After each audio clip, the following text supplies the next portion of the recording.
Members, the amendments on page 277 and 278 have been moved to Article 11.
Members, the amendment on page 279 has been withdrawn.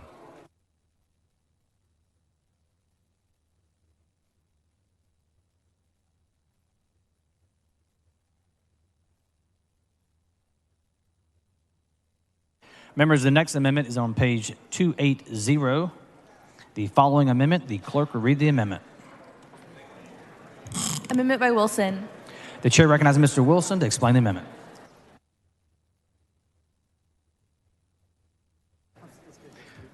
Bureau of Economic Geology for the University of Texas to gather data. Move adoption. I believe this is good with the author. Mr. Wilson sends that amendment. It is acceptable to the author's objection to adoption of the amendment. The chair hears none. The amendment is adopted.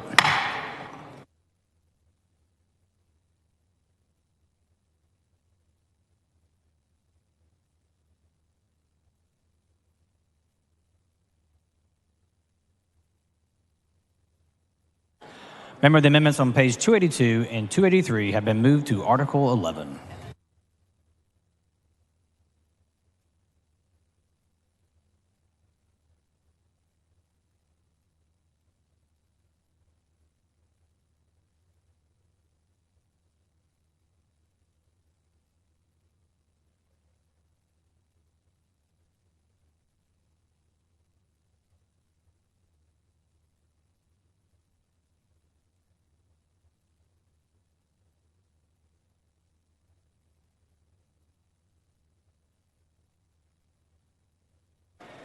Members, the amendment on page 285 has been moved to Article 11.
The chair recognizes Mr. Metcalf for a very important announcement.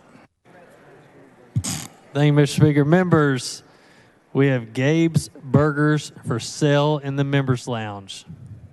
Enjoy.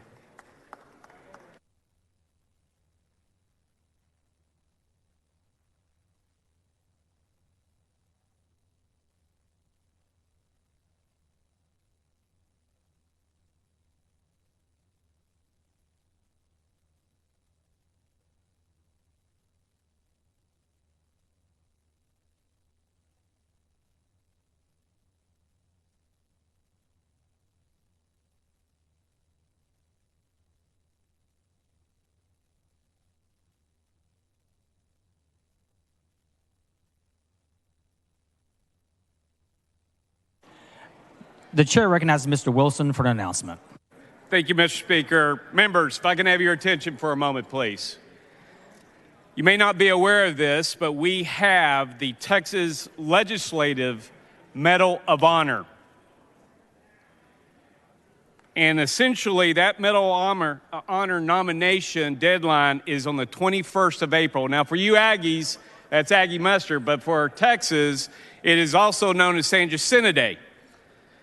But if you are interested in nominating a hero for the Legislative Medal of Honor, please get with me, and I'll help you get there through the Texas Military Department website and resources. Remember, that deadline is 21st of April. I'm available for questions. Thank you, Mr. Speaker, members.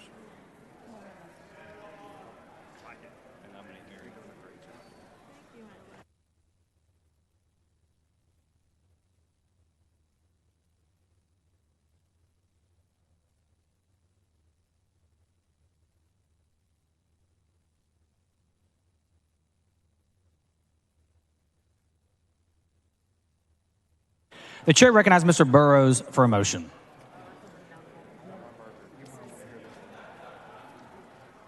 Thank you, Mr. Speaker. I move that the House grant permission for the Committee on Calendars to meet while the House is in session today at 6:30 p.m. in room 1W14, Agriculture Museum, to set Tuesday's calendar. Members heard the motion's objection. Chair hears none, so ordered. Following announcement, the clerk will read the announcement.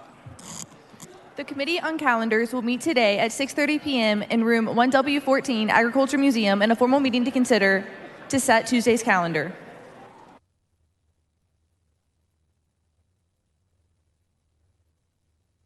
Members, we are moving on to Article 5.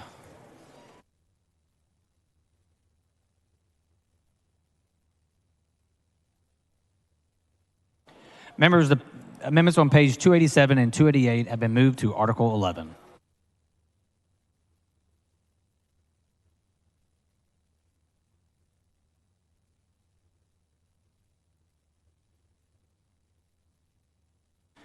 Members, the next amendment is on page 289.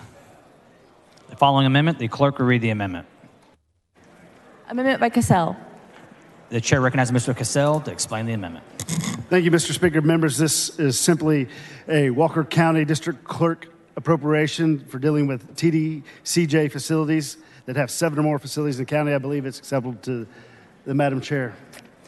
Mr. Cassell sends up an amendment. It is acceptable to the author's objection to the adoption of the amendment. Chair hears none. The amendment is adopted.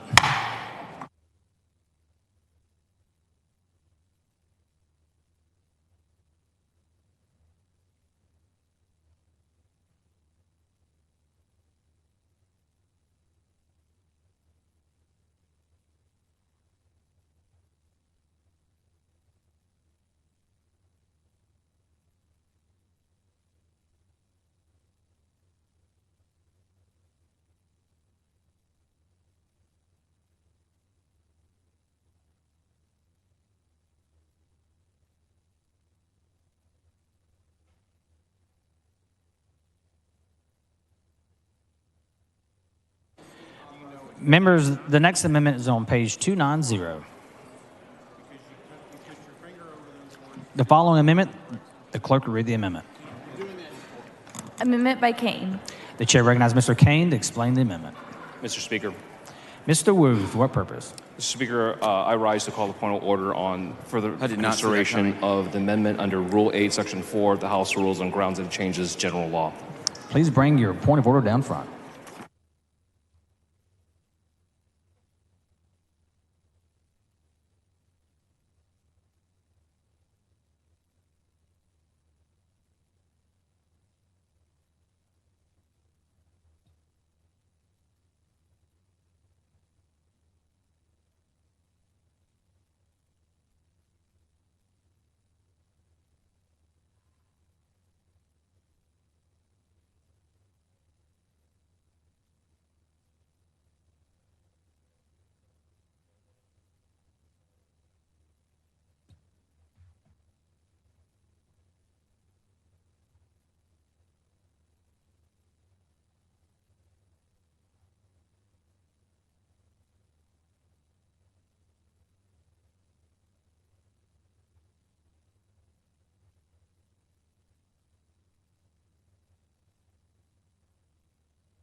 Mr. Wu raises a point of order against further consideration of the Kane Amendment under Rule 8, Section 4, on the grounds that the amendment changes general law.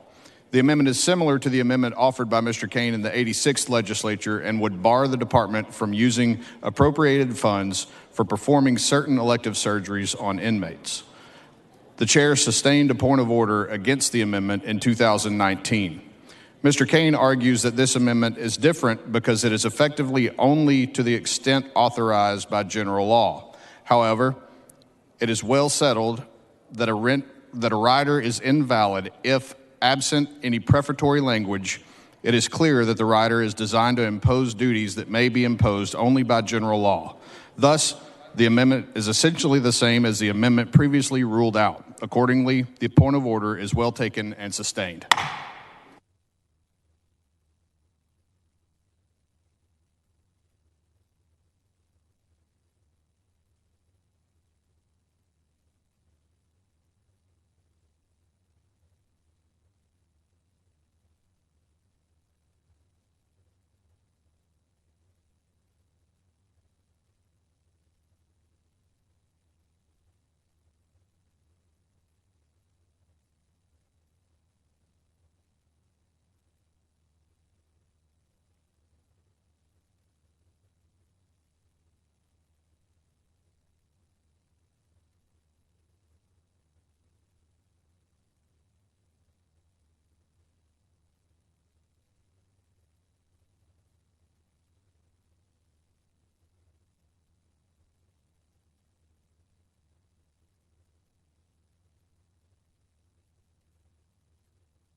The amendment on page 291 has been moved to Article 11.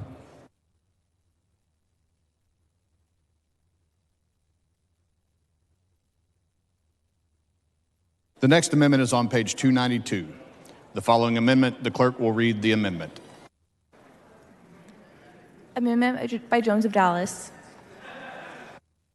The chair recognizes Mr. Jones of Dallas to explain the amendment. Thank you, Mr. Speaker.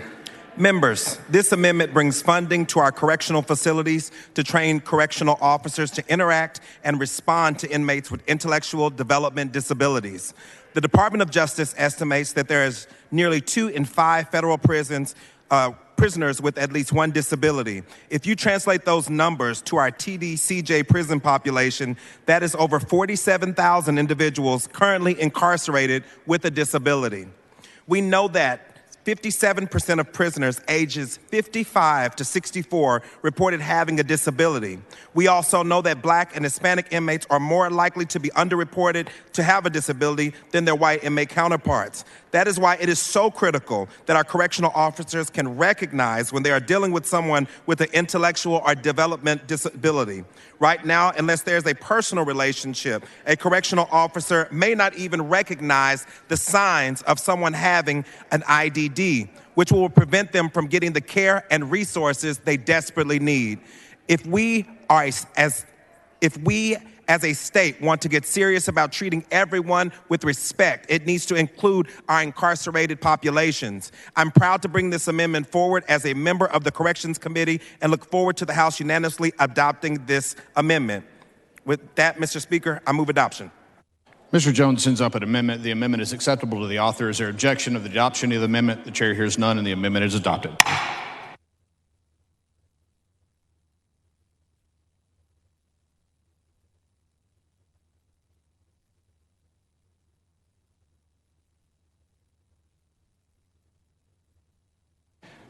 The amendments on page 293 and 294 have been moved to Article 11.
The next amendment is on page 295. The following amendment, the clerk will read the amendment. Amendment by Dutton. The chair recognizes Mr. Dutton to explain the amendment. Thank you, Mr. Speaker and members. Currently, the budget appropriates $200 million for TJJD to build a 200-bed facility. That's in opposition to what they came down here and asked for in their LAR, where they were going to do beds not to exceed 48 to 56 youth. And so what this amendment does, this amendment just holds them to that, and I believe it's acceptable. Mr. Dutton sends up an amendment. The amendment is acceptable to the author. Is there objection to adoption of the amendment? The chair hears none, and the amendment is adopted.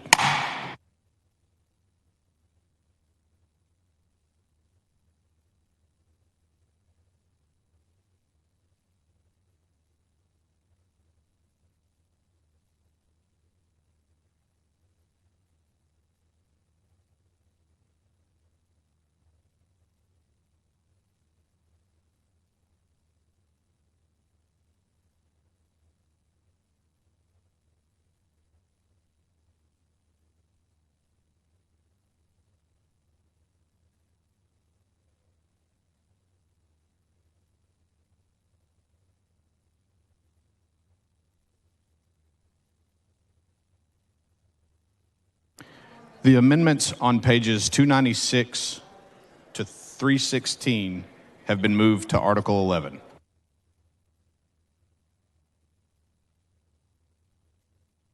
Members, we are moving on to Article 6.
The amendments on pages 318 to 329 have been moved to Article 11.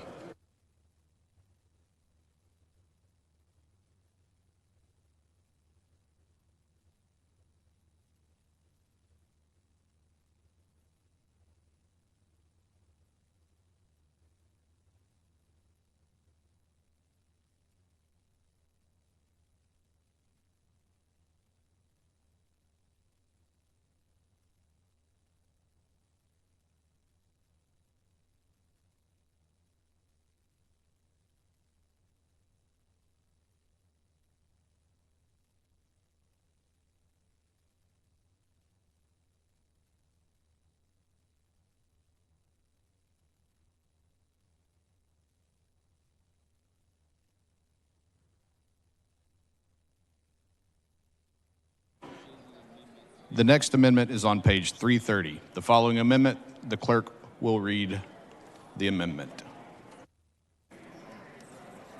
Amendment by Wilson. The chair recognizes Mr. Wilson to explain the amendment. Thank you, Mr. Speaker. This amendment clarifies the best management practices of APO operations that TCEQ is going to place on their website. I have an amendment. The following amendment to the amendment, the clerk will read the amendment. Amendment by Wilson. The chair recognizes Mr. Wilson to explain the amendment to the amendment.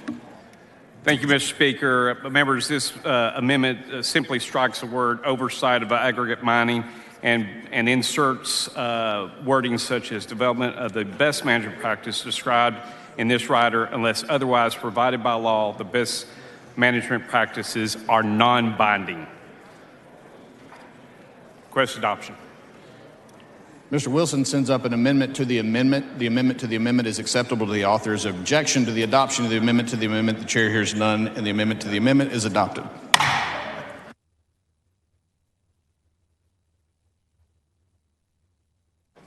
The chair recognizes Mr. Wilson to close on the amendment as amended. Move adoption. Mr. Wilson sends up an amendment. The amendment is acceptable to the authors. Or objection to the adoption of the amendment. The chair hears none, and the amendment is adopted.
The next amendment is on page 331. The following amendment, the clerk will read the amendment. Amendment by Guillen. The chair recognizes Mr. Guillen to explain the amendment.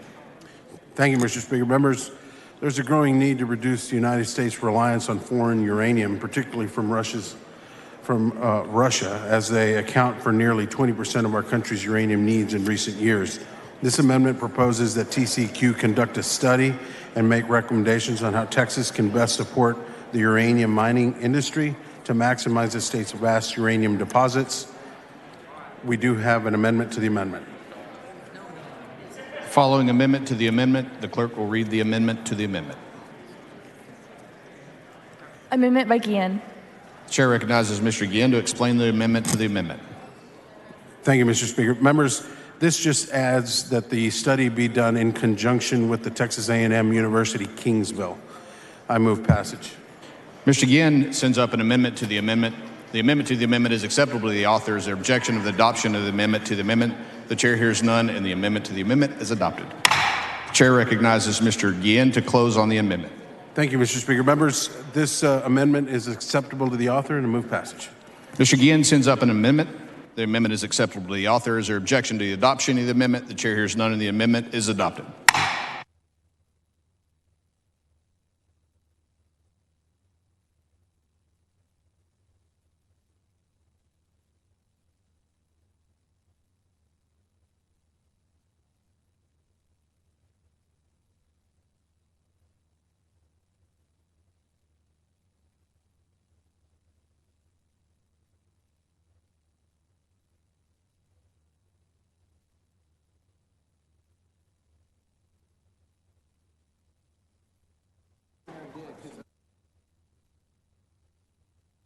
The amendments on pages 332 through 338 have been moved to Article 11.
The next amendment is on page 339. The following amendment, the clerk will read the amendment. Amendment by Davis. The chair recognizes Ms. Davis to explain the amendment. Thank you, Mr. Speaker. Members, this is an amendment that would move money from one strategy to another so that we can do community outreach with our parks and wildlife. I think it's acceptable to the author. Ms. Davis sends up an amendment. The amendment is acceptable to the author. Is there objection to the adoption of the amendment? The chair hears none, and the amendment is adopted.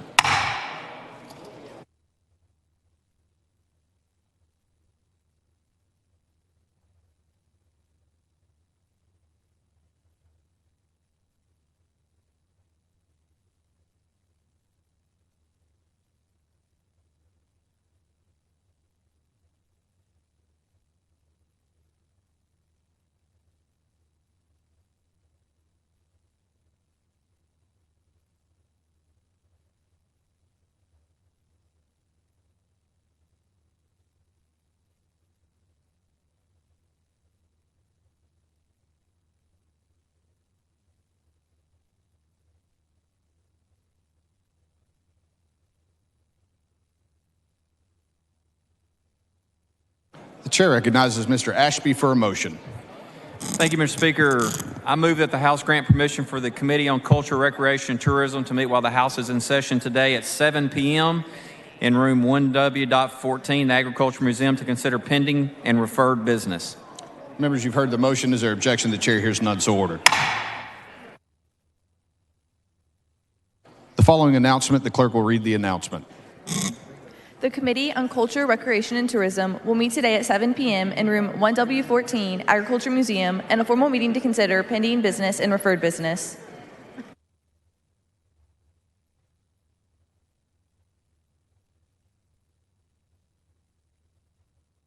The amendments on page 340 and 341 have been moved to Article 11.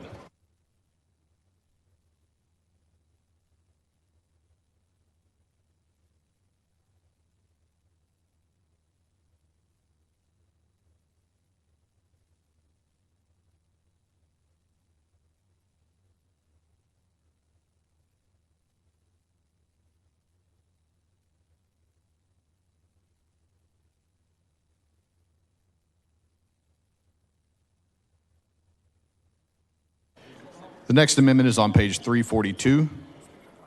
The following amendment, the clerk will read the amendment. Amendment by Vasut. The chair recognizes Mr. Vasut to explain the amendment. Thank you, Mr. Speaker. Members, shrimping ain't easy, but a study of shrimp resources is. This authorizes a study, and it is acceptable to the author. Mr. Vasut sends up an amendment. The amendment is acceptable to the author. Is there objection to the adoption of the amendment? The chair hears none, and the amendment is adopted.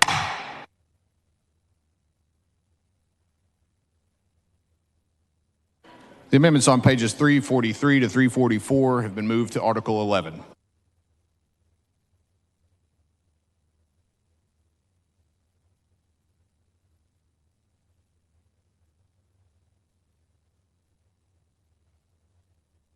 Is Mr. Darby on the floor of the House?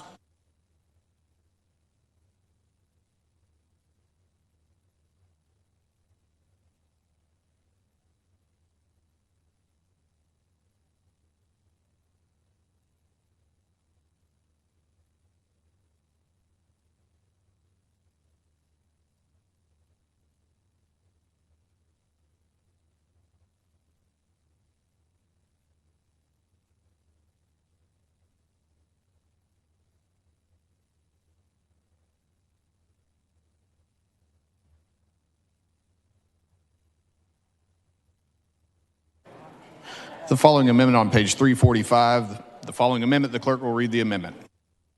Thank you. I've heard that. Amendment by Darby. The chair recognizes Mr. Anchia to explain Mr. Darby's amendment. Thank you. Chairman Darby has this underground injection control modeling amendment. The Railroad Commission may utilize funds appropriated to contract for advanced modeling for seismic response areas. Move adoption. I believe it's acceptable to the author. Mr. Anchia sends up Mr. Darby's amendment. The amendment is acceptable to the author. Is there objection to the adoption of the amendment? The chair hears none, and the amendment is adopted.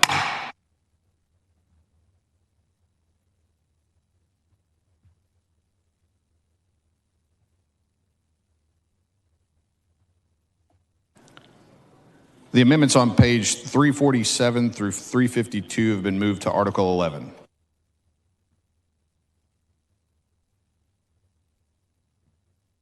Members, we're moving to Article 7.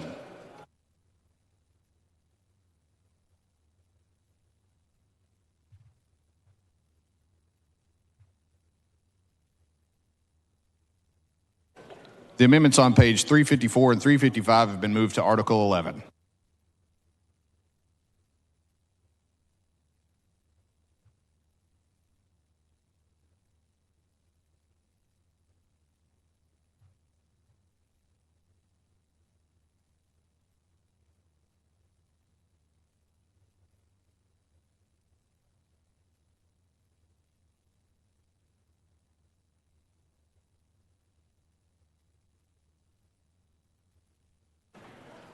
The next amendment is on page 356. The following amendment, the clerk will read the amendment. Amendment by Lalani. The chair recognizes Mr. Lalani to explain the amendment.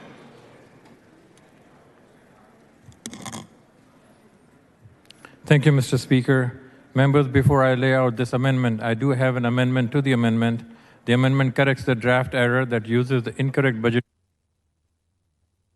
The following amendment to the amendment, the clerk will read the amendment. Amendment by Lalani. The chair recognizes Mr. Lalani to explain the amendment to the amendment. Again.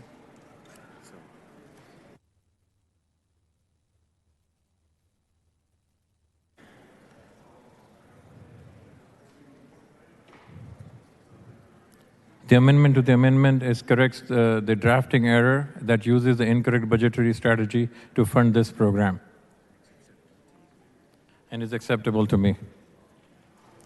Mr. Lalani sends up an amendment to the amendment. The amendment is acceptable to the author. Is there objection to the adoption of the amendment to the amendment? The chair hears none, and the amendment to the amendment is adopted. The chair recognizes Mr. Lalani to close on the amendment. Thank you, Mr. Speaker. As a physician, I'm blessed to take care of my patient, but I also see the human face of our healthcare system delivery failure. We must be more proactive in healthcare than to be reactive that we are right now. We must improve our affordability and access to care. Members, this amendment is to provide funding to the Family Medicine Residency Program. The program awards grants to 36 nationally accredited family medicine residency program in Texas, which in turn support the state's healthcare education and delivery network. Regrettably, family practice residency program has proven inconsistent, as funding has been proven inconsistent in recent years, jeopardizing the viability of existing residency programs. Despite increasing numbers of residents in training, funding allocated by Texas Higher Education Coordinating Board for the Family Medicine Residency Program has sharply declined from $14,300 annually in 2011 to under $4,800 in 2022. Therefore, the Family Practice Residency Program needs additional investment of $5 million to ensure effectiveness and longevity of this program. Investing in this program has tremendous potential for increasing the number of doctors in rural health areas, improving prenatal and maternal care, and enhancing the access to mental health services. It is worth noting that 70% of the doctors trained in this program stay and choose to stay in the state of Texas. It is imperative to restore funding for the residency program to safeguard family medicine residency that produce and the backbone of our primary care infrastructure. As the population continues to grow and age, it is vital to ensure that all Texans have access to high-quality primary care, particularly in rural and underserved areas. This amendment is acceptable to the author. I move adoption.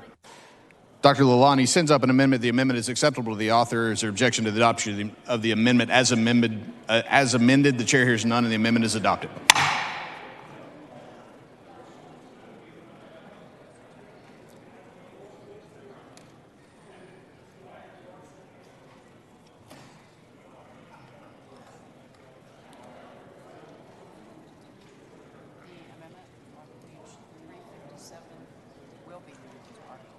The amendment on page 357 will be moved to Article 11.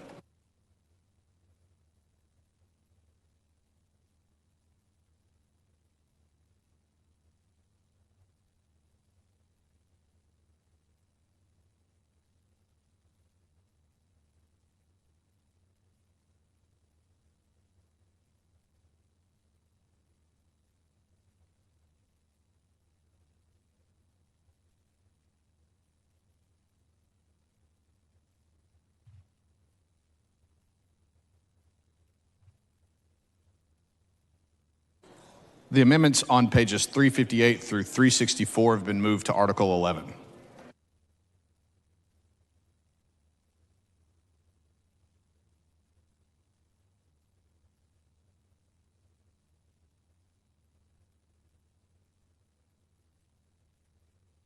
The next amendment is on page 365.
Mr. Doorkeeper,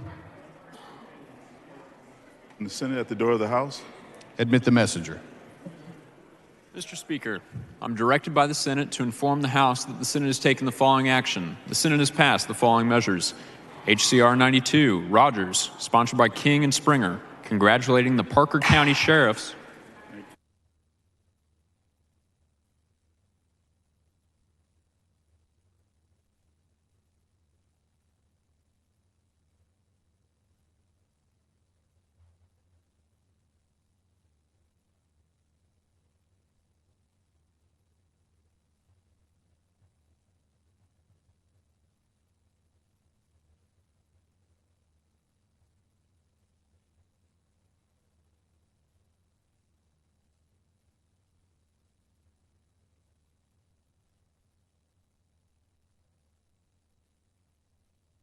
The next amendment is on page 365. The following amendment. The clerk will read the amendment. Amendment by Davis. The chair recognizes Ms. Davis to explain the amendment. Thank you, Mr. Speaker. Members, this is an amendment that just moves money into veterans' housing assistance from existing funds to accommodate some of our veterans that are homeless. And I believe it's acceptable to the author. Ms. Davis sends up an amendment. The amendment is acceptable to the author. Is there objection to the adoption of the amendment? The chair hears none, and the amendment is adopted.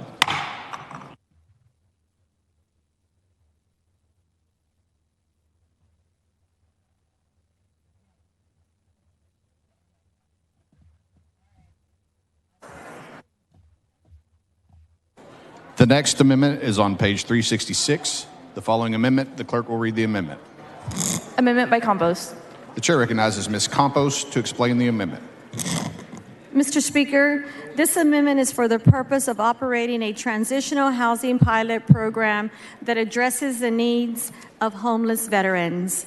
Through the collaboration of the Texas Department of Housing and Community Affairs with peer-to-peer veteran support groups, this amendment seeks to prevent veteran homelessness. With that, I move passage. Ms. Campos sends up an amendment. The amendment is acceptable to the author. Is there objection to the adoption of the amendment? The chair hears none, and the amendment is adopted.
The amendments on pages 367 through 370 have been moved to Article 11.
The next amendment is on page 371.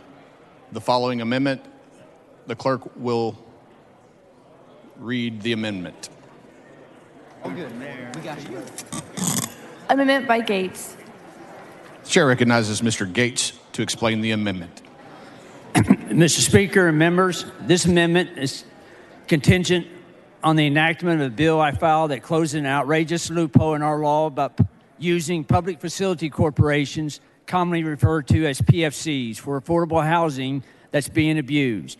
In 2015, the law was changed to allow for-profit owners to build apartments or buy existing apartment projects and receive 100% tax exemption for 75 to 99 years. This amendment would provide for funding to be appropriated to the Department of Housing and Community Affairs for the purpose of conducting audits of PFCs to assure affordable housing objectives is achieved. Currently, there is no auditing being done on PFCs, and we need to ensure this objective is met.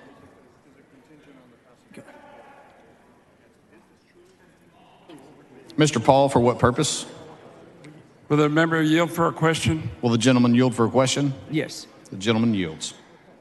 Representative Gates, why do you think we need to audit these public facility corporations? Are they charities? Well, in 2015, there was a Senate floor amendment to a cleanup bill submitted by a lawyer lobbyist that was who stated on the record that is for profits or for nonprofits only, but that was incorrect. For the first time, that provision allowed for-profit apartment owners to get 100% tax exemption, allegedly providing some affordable apartments. In 2016, that same lobbyist created the first two PFC deals, and now there are over 225 projects, receiving on an average of $1 million per property per year of property tax relief for up to 99 years. Okay, and without a state audit, the legislature has no way to determine what amounts of a public good is being provided for these apartment owners. Currently, there's been over $20 billion $10 billion in assessed values that have been wiped off our tax rolls since 2015. Thank you, Representative. Ms. Morales, for what purpose? Does the representative yield for a question? Will the gentleman yield for a question? Yes. The gentleman yields. Thank you so much. I just have a quick question. So, will this audit verify that the level of benefit that is required is being reached? Yes. One of the purpose of the audit is to ensure that the objectives are being met. The amendment will require accountability because my PFC reform bill, in which the amendment is contingent, will require a minimum 60% of the tax savings to actually be going toward affordable housing benefits. When the deal is created, there has to be a pro forma done to ensure that 60% of the tax benefits is being reached. This amendment will ensure that there is accountability. Thank you.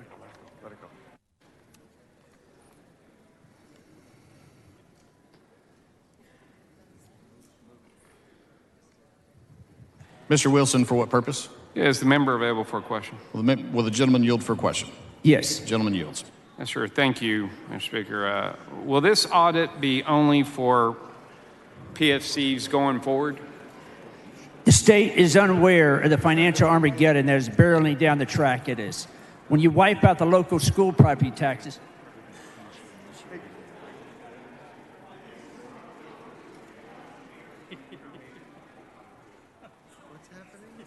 He's getting mad.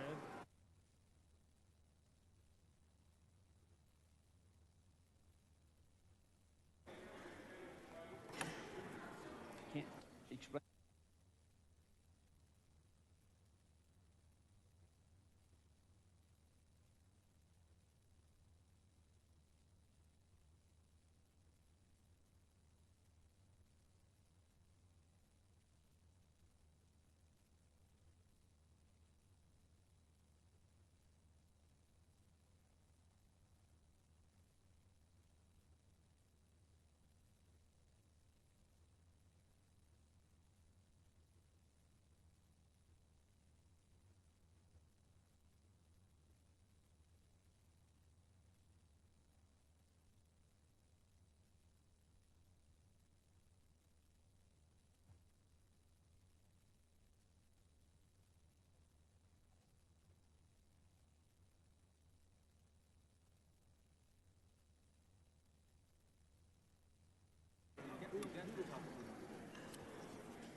I move adoption and placement of the amendment in Article 11. Members, Representative Gates moves adoption and placement of the amendment in Article 11. Is there objection? The chair hears none, and it is so ordered.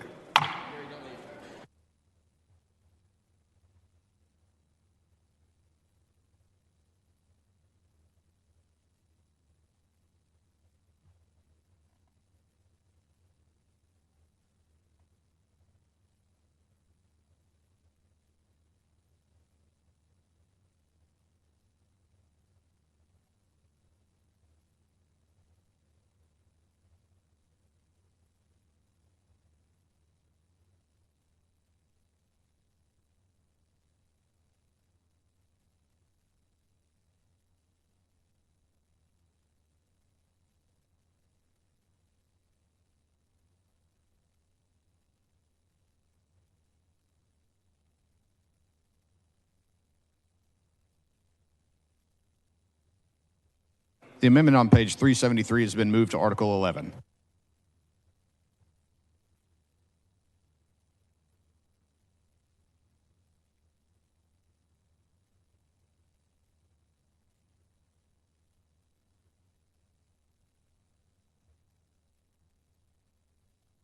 The next amendment is on page 374.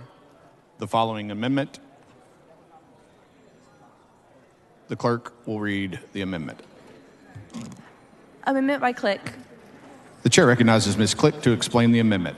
Thank you, Mr. Speaker. This amendment will fund the initial STAR Plus pilot to provide services to individuals with IDD.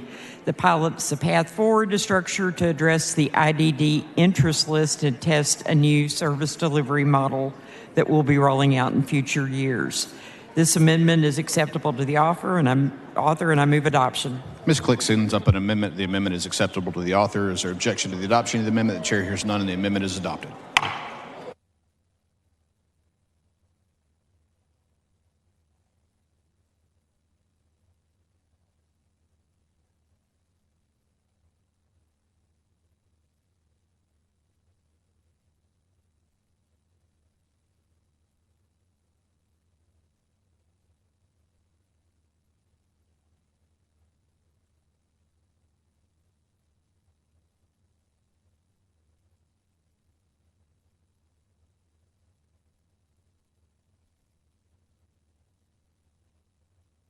The amendment on page 376 has been withdrawn.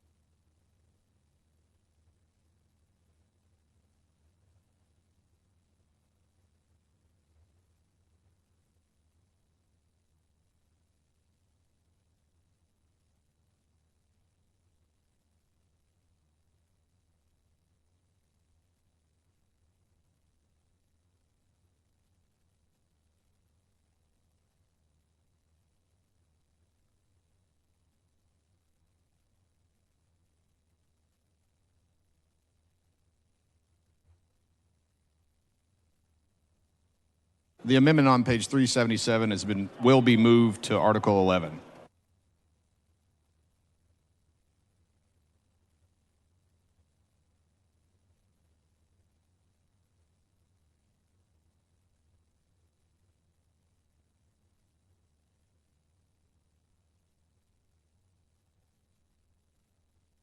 The amendment on page 378 has been withdrawn.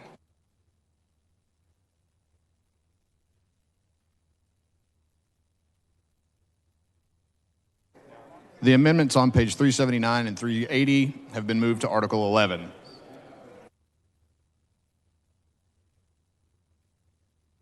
The amendments on page 381 and 382 have been withdrawn.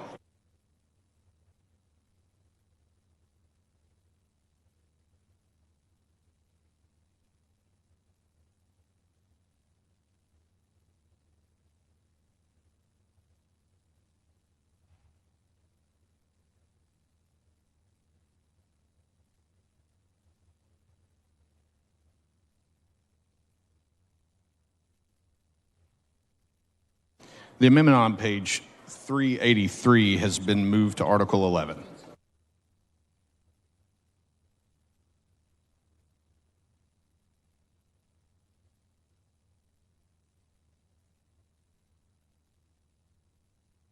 The amendments on page 384 to 387 have been moved to Article 11.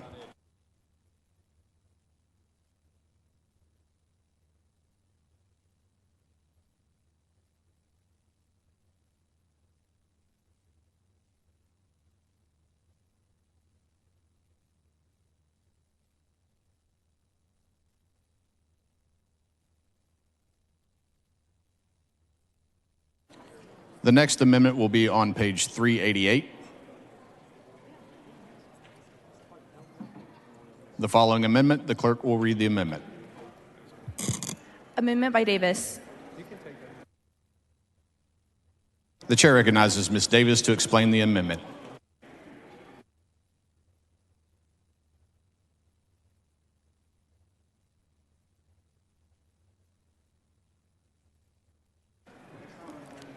Thank you, Mr. Speaker and members. This is an amendment that just gives us a report of federal funds that are coming in for transportation projects so that we have some idea how much money is coming in and how it's being spent. And I think it's acceptable to the author. Ms. Davis sends up an amendment. The amendment is acceptable to the author. Is there objection to the adoption of the amendment? The chair hears none, and the amendment is adopted.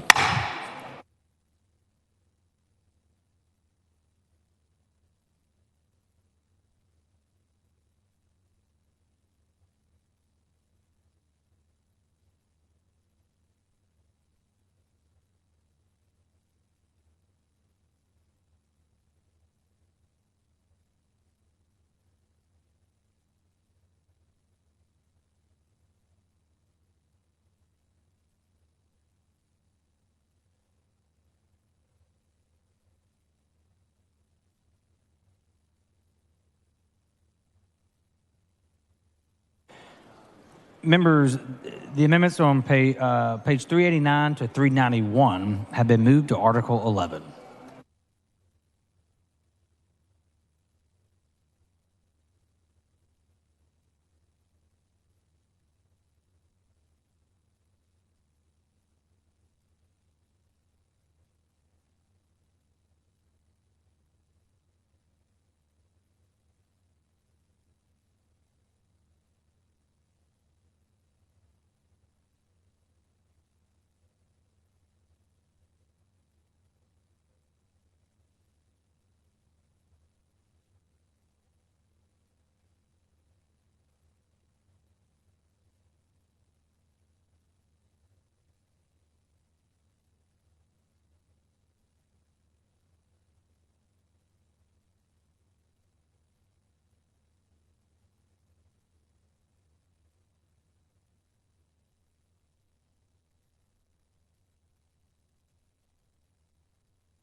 Members, the amendment on page 392 has been moved to Article 11.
the amendment on page 393 will be moved to Article 11.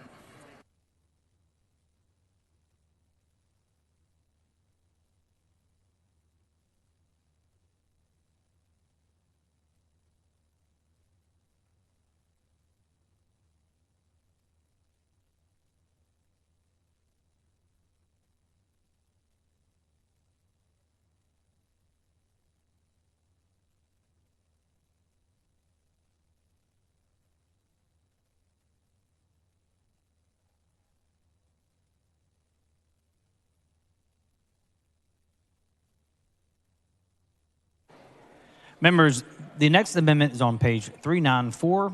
The following amendment, the clerk will read the amendment. Amendment by Davis. The chair recognizes Ms. Davis to explain the amendment. Thank you, Mr. Speaker. Members, this is just moving money to one church to another so that we can have outreach to create a discussion on safety with rails. I think it's acceptable to the author. Ms. Davis sends up an amendment. It is acceptable to the author's objection to the adoption of the amendment. The chair hears none. The amendment is adopted.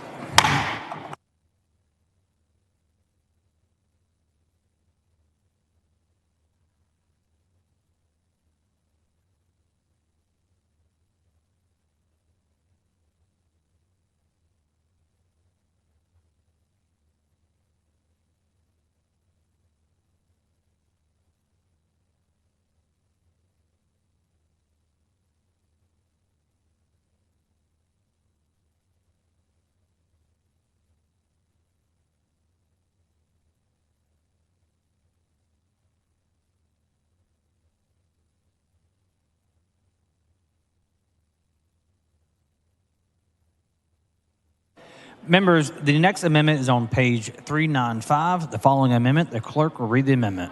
Amendment by Davis. The chair recognizes Ms. Davis to explain the amendment. Thank you, Mr. Speaker and members. This is just a rider just saying that that it's the intent of the legislature that Transportation Commission has up to 10% of discretionary funds of the UTP. I think it's acceptable to the author. Ms. Davis sends up an amendment. It is acceptable to the author. The objection to the adoption of the amendment. The chair hears none. The amendment is adopted. Members, the next amendment is on page 396. The following amendment, the clerk will read the amendment. Amendment by Davis. The chair recognizes Ms. Davis to explain the amendment. Thank you, Mr. Speaker. This is a rider asking us to set aside $10 million for the potential of getting down 4 times that amount from federal dollars. Is just in holding place. If we don't get the federal dollars, then we don't spend the $10 million. I think it's acceptable to the author. Ms. Davis sends up an amendment. It is acceptable to the author. Is there objection to the adoption of the amendment? The chair hears none. The amendment is adopted.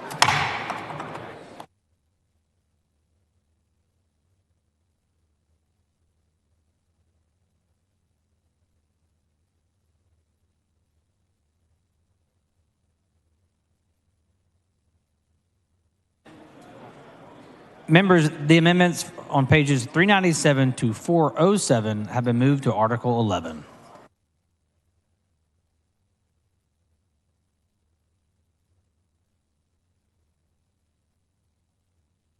Members, we are now moving to Article 8.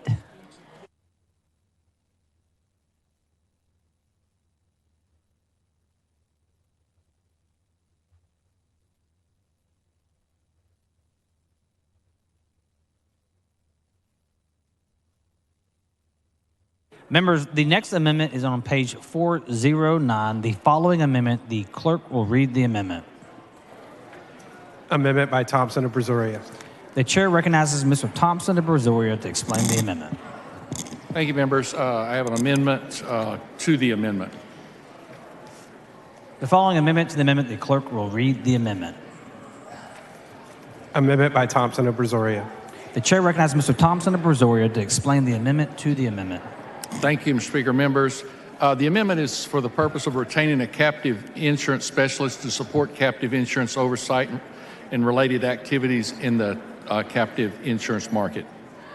Mr. Thompson sent an amendment to the amendment. It is acceptable to the author of the objection to the adoption of the amendment to the amendment. The chair hears none. The amendment is adopted. The chair recognizes Mr. Thompson to explain the amendment as amended. Okay. Members, again, this is to retain a captive insurance specialist. Move adoption. Mr. Thompson of Brazoria sent an amendment. The amendment is acceptable to the author of the objection to the adoption of the amendment. The chair hears none. The amendment is adopted.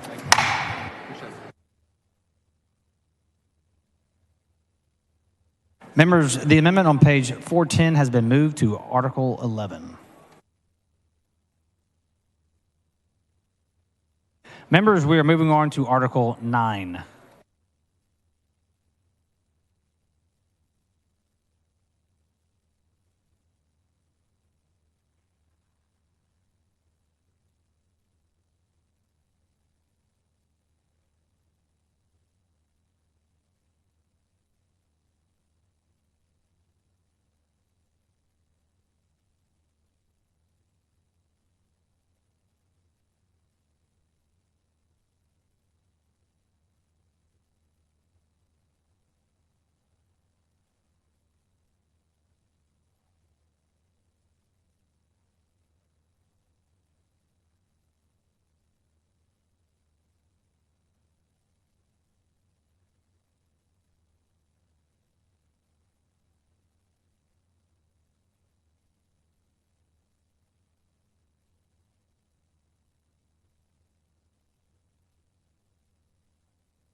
Members, the amendments on page 412 to 418 will be moved to Article 11.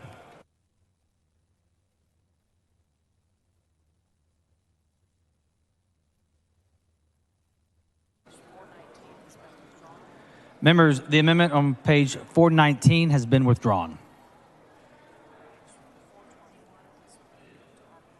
Members, the amendment on page 421 has been moved to Article 11. Members, the amendment on page 423 has been moved to Article 11.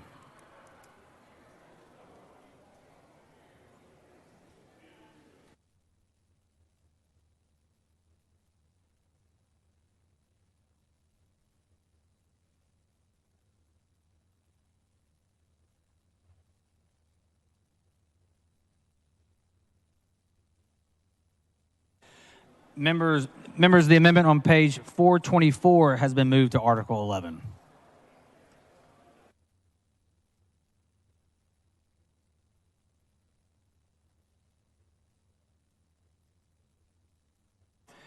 Members, the amendments on page 425 and 426 have been moved to Article 11.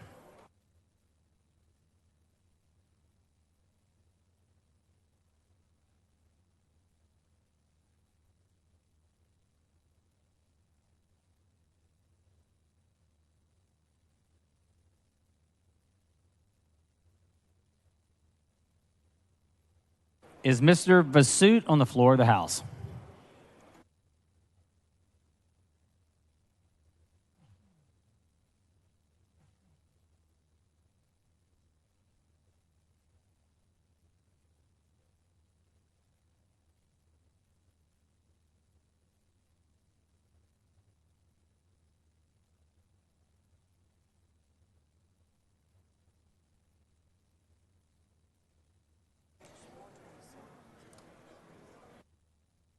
Members, the amendment on page 427 has been withdrawn.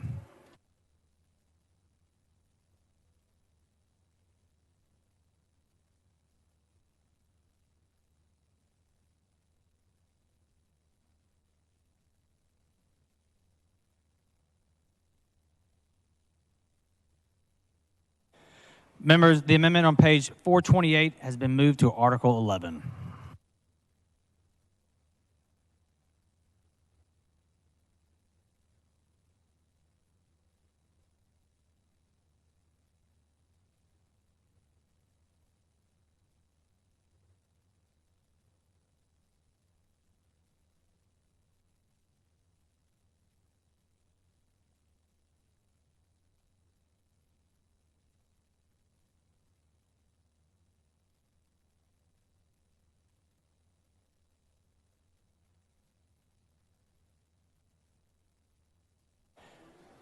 Members, the next amendment is on page 429. The following amendment, the clerk will read the amendment.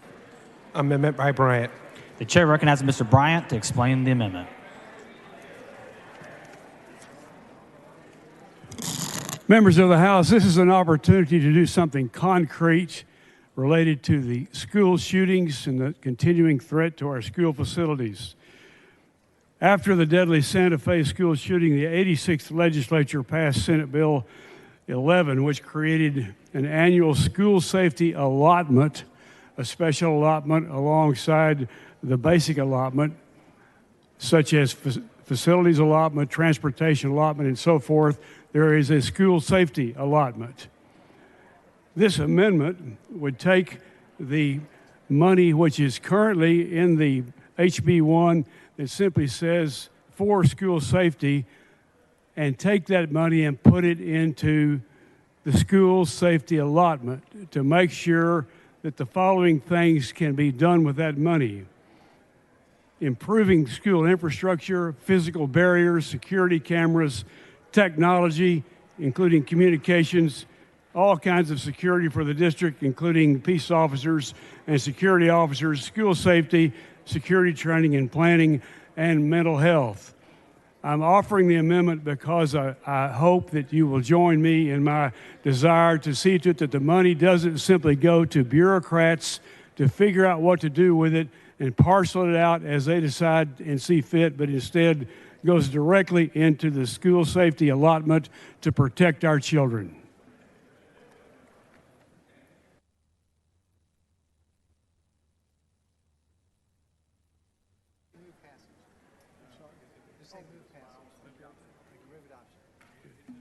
I move adoption. Mr. Bryant sends up an amendment. It is acceptable to the author's objection to the adoption of the amendment. Chair hears none. The amendment is adopted.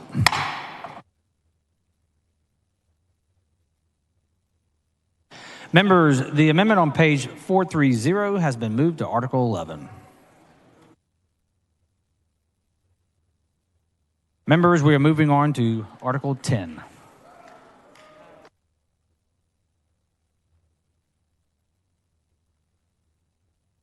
Members, the amendment on page 432 has been moved to Article 11.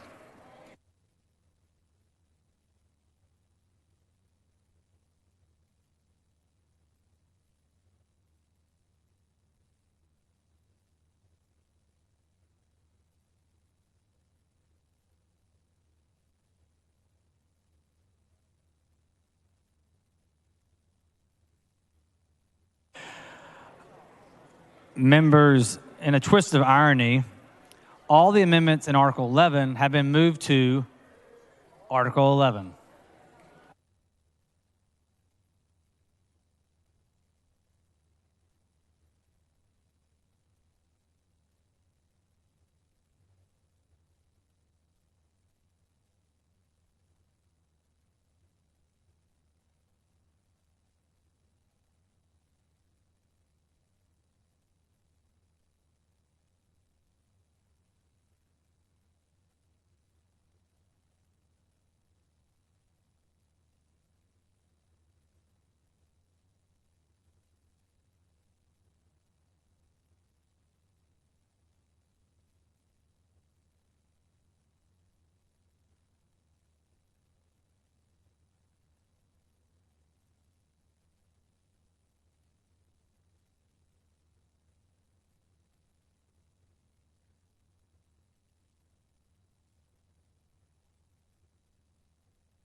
Members, we have one correcting amendment in Article 11 on page 444.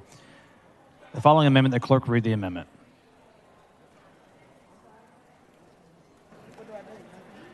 Amendment by Gervin Hawkins. The chair recognizes Ms. Gervin Hawkins to explain the amendment.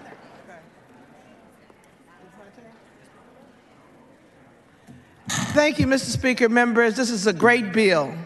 All it does is change my bill number. Thank you. I move adoption. Ms. Gervin Hawkins sends up an amendment. It is acceptable to the author's objection to the adoption of the amendment. Chair hears none. The amendment is adopted.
Members, the chair needs to organize the last batch of Article 11 amendments to be organized and adopted into Article 11, so the House will stand at ease for 10 minutes.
The House will come to order.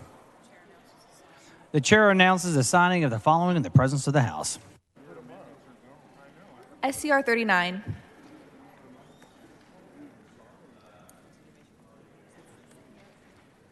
The following motion in writing, the clerk will read the motion. Motion in writing by Bonin. Motion for in-block adoption of amendment and placement Article 11. Mr. Speaker, pursuant to Section 5 of the calendar rule for HB 1, I move that amendments on the following pages of the pre-filed amendment packet and packet supplement be adopted and placed in Article 11, and that the procedures outlined in Section 5 of the calendar rule be followed by the journal clerk in processing the amendments and votes recorded by members for placement in the journal. HB 1 requests to move to Article 11, pre-filed amendment packet, page number 118, 153, 357, 377, 392, 393, 412, 413, 414, 415, 416, 417, 418, 424.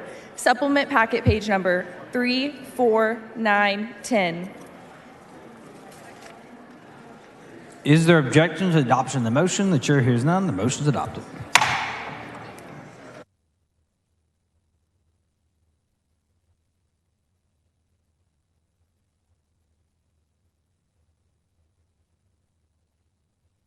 Does any member wish to speak for, against, or on the bill?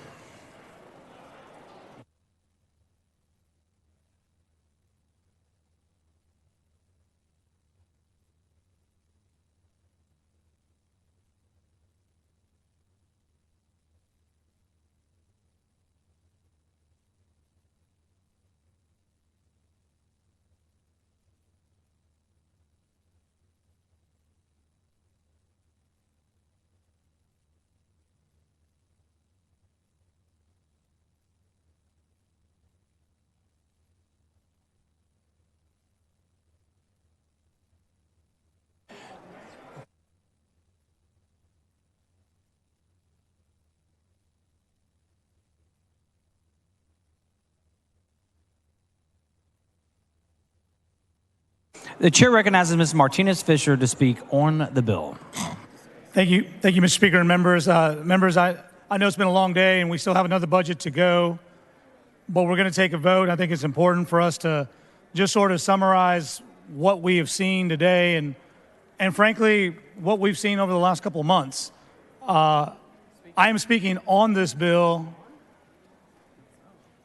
and I think it's important to recognize that there's been a lot of hard work by the appropriators, by many members of the committee. I'm on the Appropriations Committee, and I know the work is hard, and I have a tremendous appreciation and respect for the people who serve on this committee because they work hard. Meetings are early, the meetings are long, and we have a process, and we have a ways to go to get somewhere. We all get elected, and we all get told when we get here that we have to vote our districts. That's sort of the rule. You vote your districts. There's lots of things in this budget that people like. There are 10 articles. And for a lot of the articles, particularly the articles that I sat on, we've made some good investments. But I am on this bill because we are still not doing our best work in Article 3, public education. That is a debate we had today. That is a debate we focused on most of the day. Members, please take your conversations outside the rails.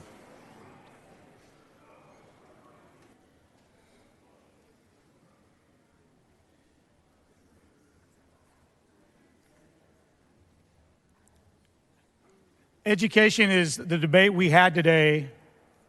A lot of amendments talking about the basic allotment, a lot of amendments talking about teacher pay, a lot of amendments talking about retirees. And make no mistake, this budget does not go far enough in Article 3.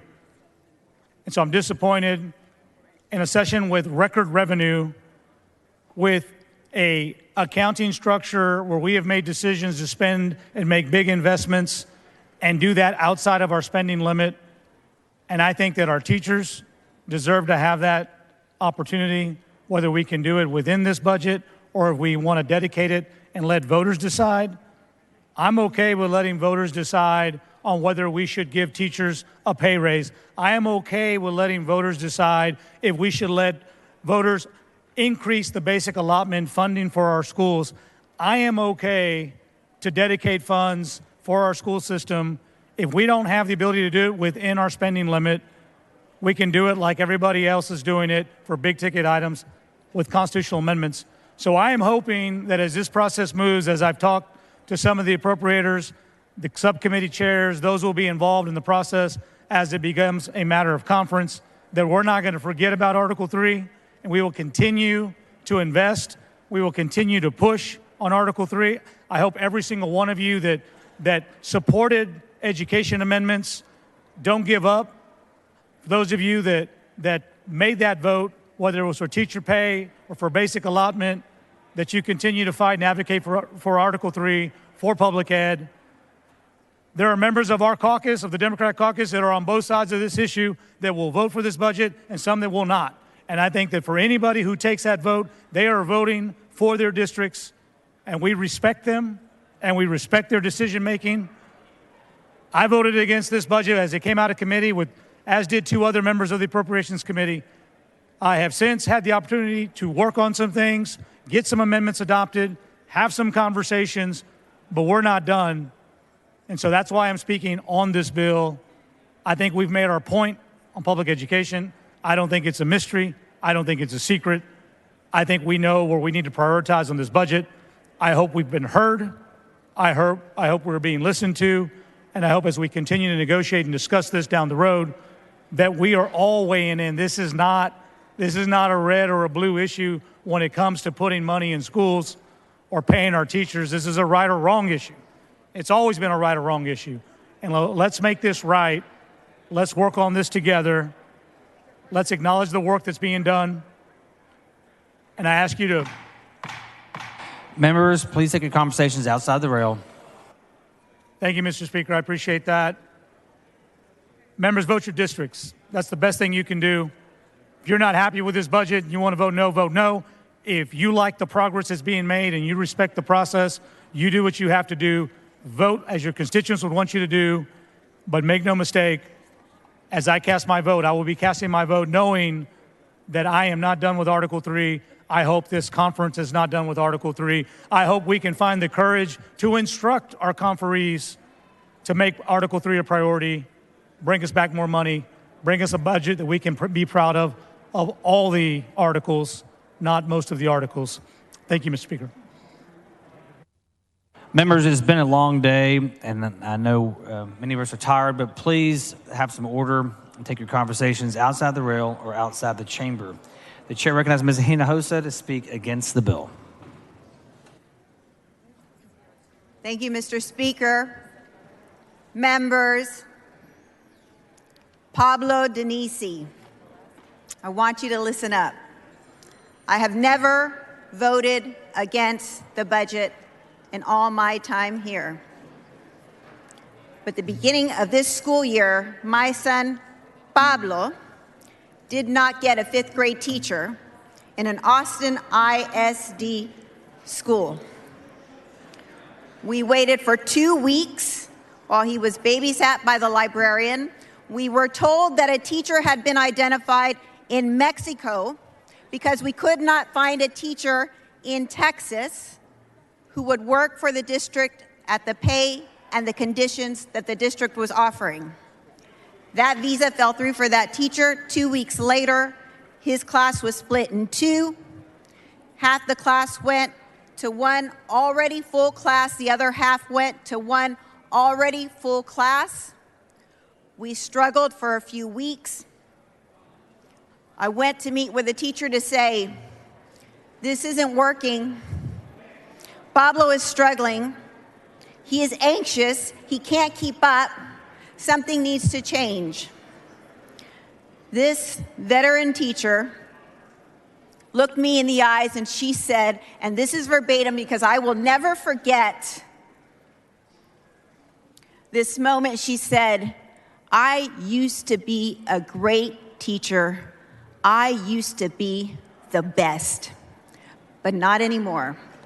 Not with what they put on me.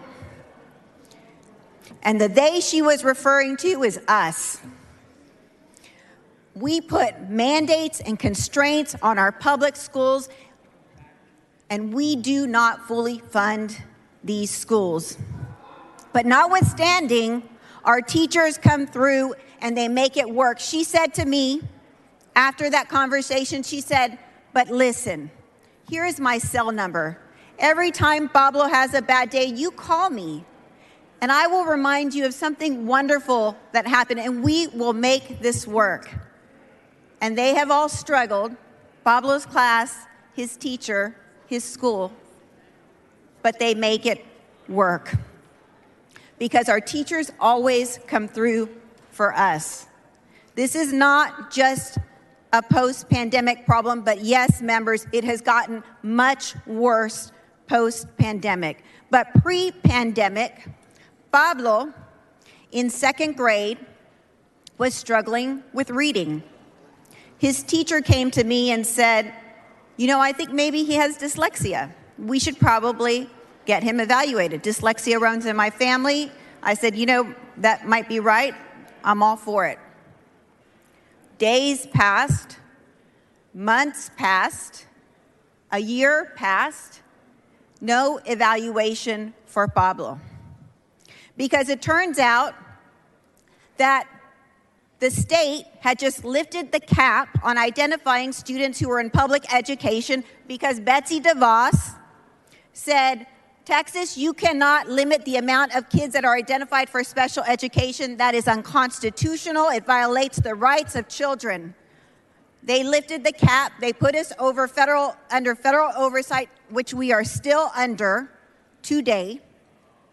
But when that happened, then there was this avalanche of need for evaluations. The need was always there, but now the districts had to evaluate these kids, and there were not the professionals to do the job.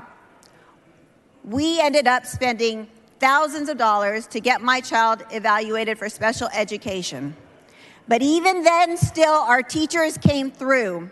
His principal and his teacher decided he would not go without because the district wasn't getting him evaluated. He was pulled out every day and given reading intervention, and now that kid's probably read more books than all of us. And as Representative Patterson knows, his favorite book series is Fart Quest, and he's working on a petition to make sure we don't ban those books from his public library. Our teachers always come through for us, but our teachers are paid $8,000 below the national average. Teachers are leaving the classroom in droves, and the teachers who are staying behind and making it through are struggling mightily, and they have one foot out the door waiting to see if we're going to step up and do our part. Members, unfortunately, we're not doing that today in this budget. We're not doing enough in this budget. According to Raise Your Hand Texas, which is a very well-respected education think tank that many of us look to for guidance, they say just to keep up with inflation, we need to add $900 to $1,000 to the basic allotment. Basic allotment is per student funding. $900 to $1,000 per student just to keep up with 2019 numbers, because that's the last time we raised the basic allotment or adjustment. We don't have anywhere near that, because what that would be is $13 to $14 billion, and we only have $5 billion to give to that. And already everybody seems to want to be raiding that pot of money that is for our kids and classroom. At a time when we are sitting on tens of billions of dollars, and we have an opportunity to come through for our kids and our teachers and our public schools, we have a historic opportunity, and we are not meeting the need. This House has always prided itself on coming together in a bipartisan way for our public schools. We are falling short of that tradition today, I hate to say, unfortunately. So members, I'm not trying to convince anybody to vote against this budget. As Representative Trey Martinez Fisher just said everybody needs to vote their district. I am voting for my district. When I vote against this budget, I'm voting for all those kids in special education who have not gotten the services they deserve, because it turns out that the state underfunds special education to the tune of $2 billion annually. $2 billion is what our school districts pull from everywhere else just to meet federal requirements for our kids. In AISD, again, it's $80 million a year that our formula does not give to fund the education of our most vulnerable. So I'm voting no on this budget for those kids, for parents, for moms all across this state who know that our public schools are in desperate need, for teachers, superintendents, school communities who are struggling to make our schools work, to survive and to thrive. But most importantly, I'm voting no for this budget for my son, Pablo Denisi, for my family. Thank you.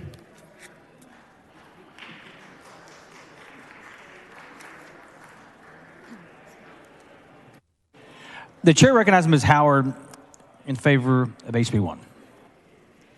Thank you, Mr. Speaker. Members, I am speaking as one who is going to be voting for this legislation, though I do have my concerns. But I am speaking for this bill. I think it's important that we think in the big picture and the context of what's really going on here. And I'm going to talk about some numbers, because we are here talking about numbers today and tonight. And I wager that most of us don't know what all those numbers are. I've been on appropriations for many sessions now, and I still have to relearn things over and over and over again, and it's hard to track where things are. But it's important that we have at least some general idea of the context of which we're talking about here, because we get off into our agendas and our politics and our ideologies, and we start talking with narratives that aren't necessarily reflective of the reality. So please bear with me for a minute while I just talk about a couple of things. I don't have anything really prepared remarks, so I'm just going to run through some numbers and hope they make sense. First off, let me say that I actually did vote against the budget in 2011 when we had significant cuts that were unnecessary at the time. We had money in the ESF that we could have used, and we did not. We cut public education by $5 billion. I voted against that budget. I also voted to bust the cap, like a lot of my Republican colleagues did in 2007, because we had property tax compression. We reduced school property taxes from $1.50 to $1. That was a $14 billion hit to the state in 2007.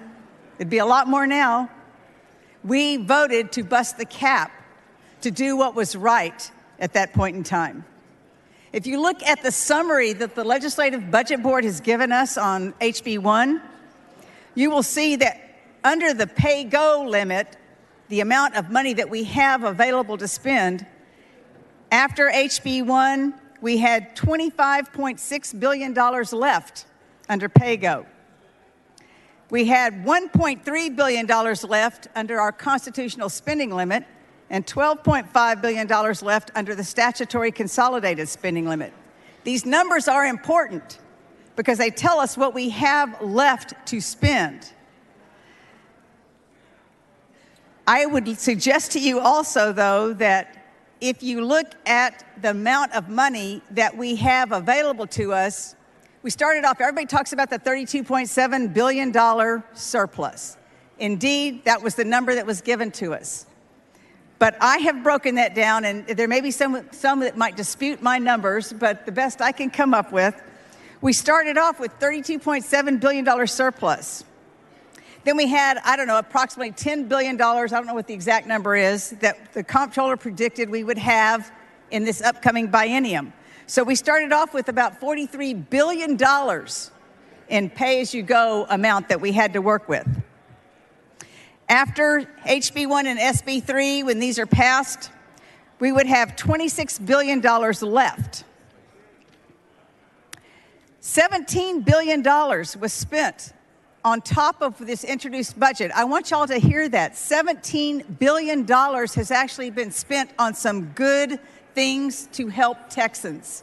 That is not the property tax cuts. That's in addition to property tax cuts. We spent $17 billion on good things for Texans.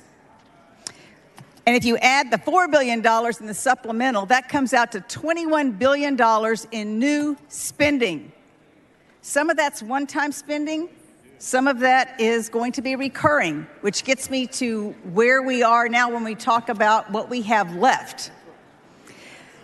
When we come back, we have to be able to cover the new money that we have put in this budget, whether or not our economy produces the same kind of revenue at that point in time that it does now. So it's important for us to understand what is one time and what is recurring. My point here, really, I've got several points, but my point basically is we, yes, have a huge amount of money. It's not as huge as some might think when you look at all the other things that are a part of this. $6.5 billion of what's on the books as capacity that we have is because we had dedicated funds that we did not appropriate. Representative Darby worked on this for a couple of sessions a ways back.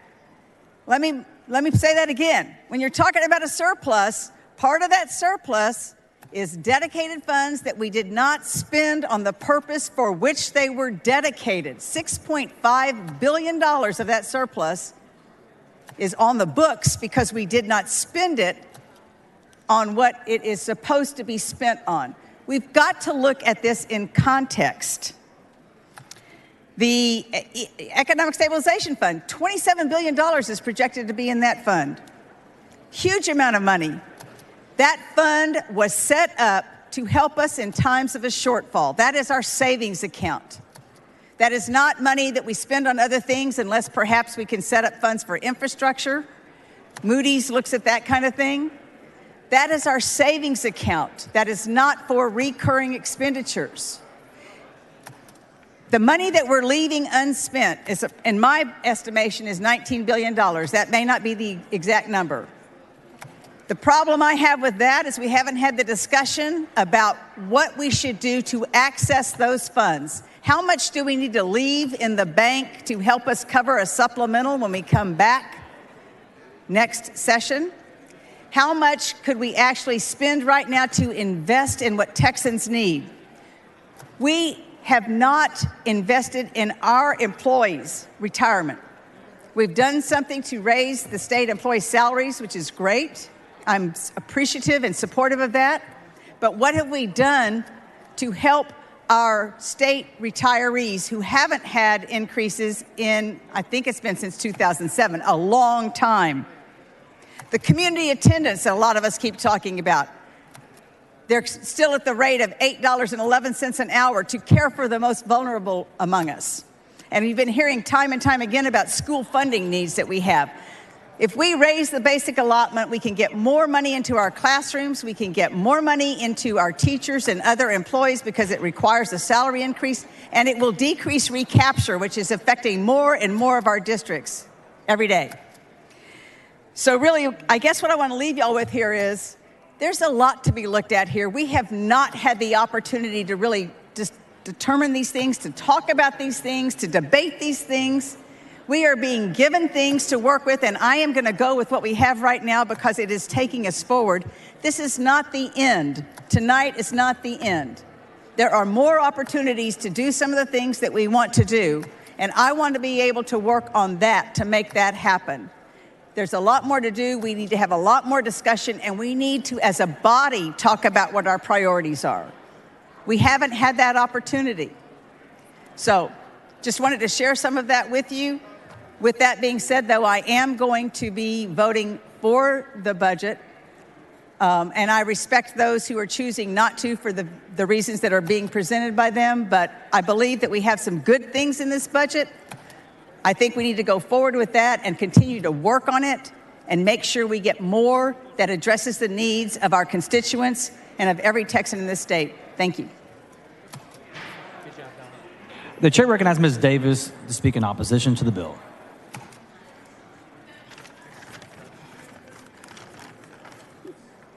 Members, you might want to take your seat. I have a memorial resolution.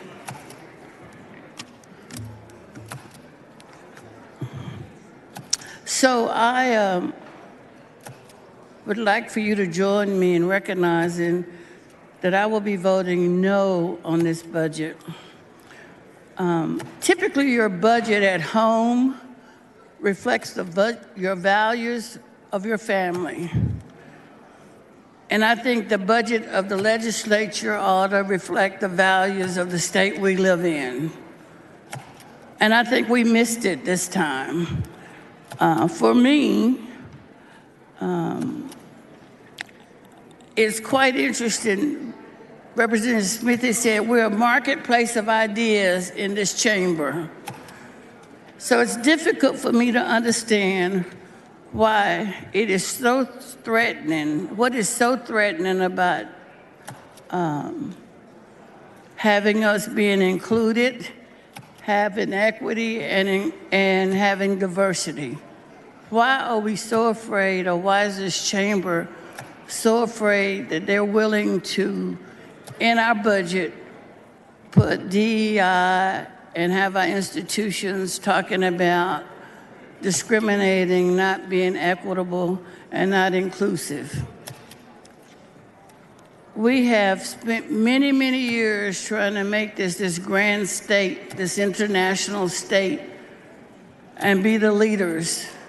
And yet we are now looking at turning the clock back. And so when Mr. Capriglione is laughing out versus looking at what we're talking about, it tells me that I need to remind people that when good people sit down, when they see something bad happening, they become part of the problem. They become part of the problem. And so I'm sitting here trying to figure out how do we gather the courage in this chamber as members to recognize that diversity, equity, inclusion is our strength, has been our strength. How do we get people to understand that we shouldn't be following, we should be leading? So many people sit down, Rosa Parks and others, so that we can stand up. So it is just unconscionable for me to think about voting for a budget that would have DEI in it. And as it is at the universities now, it'll be at the state agencies next session. And we'll find ourselves losing ground. And I'm reminded of what Margaret Thatcher said when she was, they were talking about leadership. And she said, you know what? We have to keep fighting the same fights we thought we'd already won. And this is an example in Texas. We thought we'd won a right to be included. We thought we'd won the right to have diversity, because our state is that diverse. And we have a right to think that we ought to be treated equitable.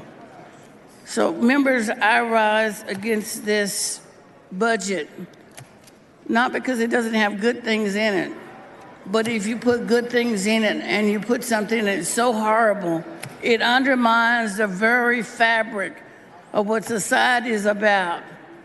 You can't be for it. So I just want to say, leave this to you, because I think this is a simple way to put it. Maya Angelou, we all should know that diversity makes for a rich tapestry. And we must understand that all the threads of the tapestry are equal and value no matter what color they are. Texas has to recognize and honor its diversity, its equity, and inclusion to realize the tapestry that we are. And members, while I don't expect you to change your vote, I just want you to know that you ought to think about whether or not this budget reflects your values, or can we do better? And I think we should be able to do better, we can do better, and you should want more for this state. Thank you, members. The chair recognizes Mr. Toth to speak in favor of the bill. Thank you, members. I think back to my freshman year, and if I think of all the things that I'm going to take away from my freshman year, it was the things that I heard from Chairman Dutton. And Chairman Dutton shared how nearly 80% of the young people in his school district had dropped out by their sophomore year. Recently, he shared that only 1% of the kids in one of his high schools is college and career ready. And that's not just his schools, that's all of our schools. CISD is one of the wealthiest schools in the Western Hemisphere. And yet, 1 out of 5 of our children struggles with dyslexia. I serve on corrections. 60+% of the young men in Texas prisons are functionally illiterate. 80% of them are dyslexic. This is an issue that parents all across the state of Texas are upset about. And our public schools are not addressing the issue. In fact, even at Conroe Independent School District, one of our trustees recently said, we're an institution that's not designed to catch every kid when it comes to dyslexia. That's not acceptable that we would have that kind of attitude. Tonight, we're taking the first step in our budget process. We've achieved a lot of good things tonight. I'm not going to walk away from this budget process. I'm going to stay with it through to the end, and I want to make sure that it includes an opportunity for every child and every parent to make a choice for what they do with their children and how they're educated. So with that, yes, I'm going to support this budget, and I'm going to see this through to the end. But I am not going to support this budget in the end if it does not allow for our children to have that choice. Mr. Speaker, Chairman Bonin, thank you for your hard work. The chair recognizes Mr. Tinderholt to speak in opposition to the bill. Thank you, Mr. Speaker. Members, I appreciate the work that everyone put into this, and there's a lot of great things in this bill. My concern is that we've never, ever in the history of Texas increased the budget by $37.8 billion, or 14.3%. This session, we're giving about $12 billion in new money of tax property relief, but we have over-collected $32.7 billion. I feel that the starting point should be $18 to $20 million in new money. When I talk about $12 billion, I'm saying the old tax relief we gave is about $5 billion of that. We're giving about $12 billion in new property tax relief, and I feel that the people at home deserve more property tax relief than what we're giving. Again, I think there's amazing things in this budget, but one of the most important things that I hear at home is they're dying from their property taxes. I feel that we can do more. I also can't support this budget right now after we have removed school choice from the budget. My hope is that this comes back from the Senate with a handful of these fixes, and that we can all vote together for this, for the constituents back home, great property tax relief with school choice. Thank you.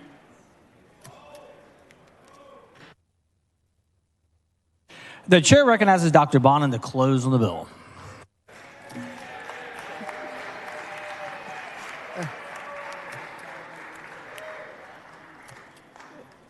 Thank you, Mr. Speaker. I just want to be very clear. This budget is easily the largest increase in state funding of the Foundation School Program in Texas history. If you vote against this budget, you are voting against the largest increase in state funding for the Foundation School Program in Texas history. The state's share of this program will go to over 50%. Recapture will be reduced by $6.8 billion. If you vote against this budget, you are voting against $875 million for your active teachers' health care premiums. You're voting against $2.5 billion of general revenue to fund enrollment growth in our schools. If you vote against this budget, you're voting against $2.4 billion in general revenue to increase the yield on our golden pennies. If you vote against this budget, you're voting against $5 billion in general revenue that will be new money into our school district budgets, contingent on the passage of legislation that will address teacher pay, school safety, curriculum, and other very important matters. In addition to that, in this budget, we have the largest property tax relief in Texas history.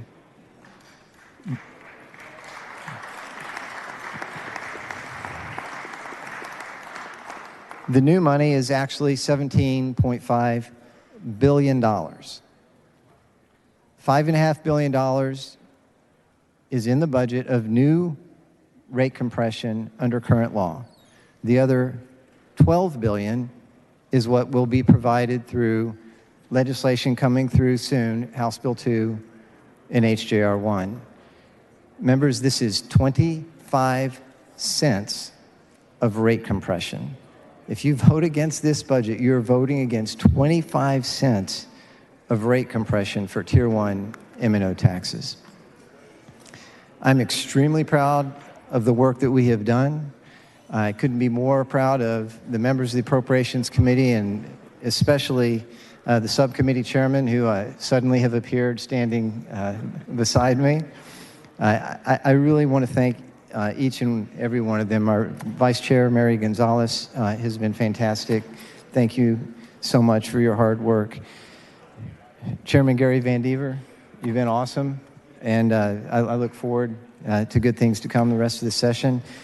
Chairman Wally, old hand, thank you for everything that you've done to help us through this process. And of course, Chairman J.C. Jatan handling Article 2, which is a huge, heavy lift, especially for someone who is so young in his tenure here in the House. There's another important group that we need to thank, and that's our legislative staff, and especially the committee staff, the Speaker's staff, our House parliamentarians, who really did just an incredible job of facilitating this process so that we are actually able to get through every aspect of this budget at a decent time of the evening. And I want to thank the Chief Clerk's office as well. Finally, a few other quick acknowledgments that are important. The entire staff at the Legislative Budget Board for all of their support and all of their work. You have no idea the number of hours that goes into putting this together, nights, weekends. They are a huge asset, and we couldn't do what we do without their support.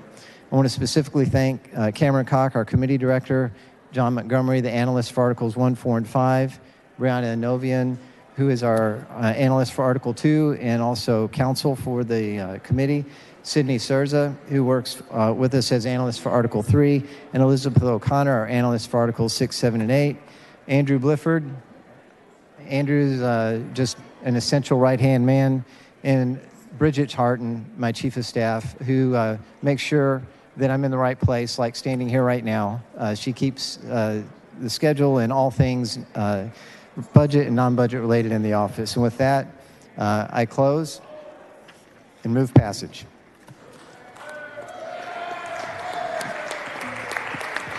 The chair made a friendly wager with Ms. Gonzalez of El Paso that the bill would not pass until 8:31.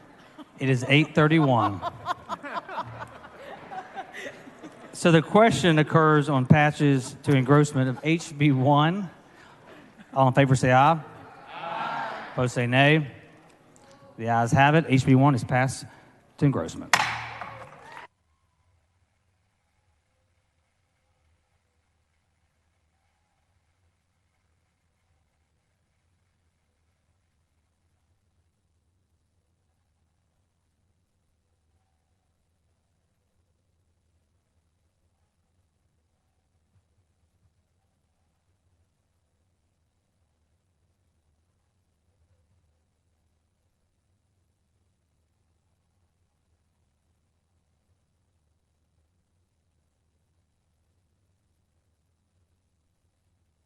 The chair lays out on second reading SB 30. The clerk will read the bill. SB 30 by Huffman, relating to supplemental appropriations and reductions in appropriations and giving direction and adjustment authority regarding appropriations. The chair recognizes Dr. Bonin to explain the bill. Thank you, Mr. Speaker. Members, the committee substitute for Senate Bill 30 ensures we pass a balanced budget that fulfills our commitment to all Texans. The bill in front of you meets the current biennium obligations and creates a foundation for the upcoming biennium. Senate Bill 30 provides $3.5 billion for our retired teachers in the form of cost of living adjustment, a supplemental payment, a gain share going forward on an annual basis, as well as legacy payments for that program. It includes a $2.9 billion fund to cover the Medicaid shortfall, $2.4 billion to increase behavioral and mental health capacity and build new state hospital facilities, $1.6 billion for school safety initiatives, $400 million for flood mitigation projects, $243.8 million to fund the Texas Guaranteed Tuition Plan obligations, and $300 million for an endowment to preserve our state's rich history at the Texas historical sites. These are just a few of the highlights. And with that, I would be happy to answer any questions. Otherwise, we'll move on to amendments.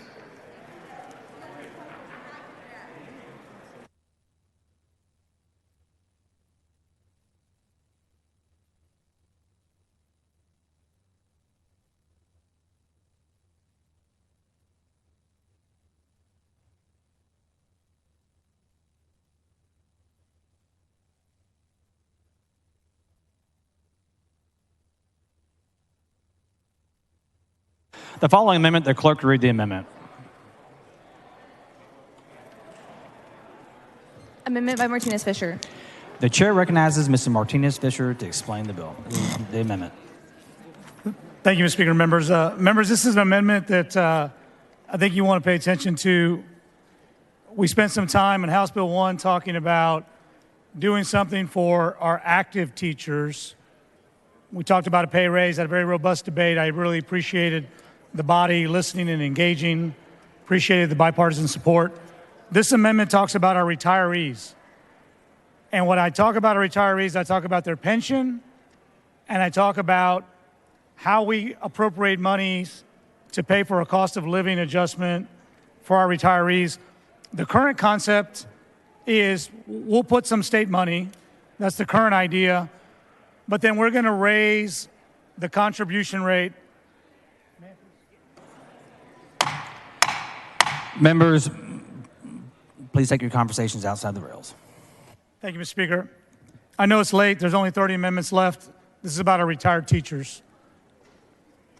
So the current idea is we'll put some state money in a COLA, and then we will increase the contribution rate on active teachers to help pay for it, to build up the fund so it can pay out the cost of living in future years.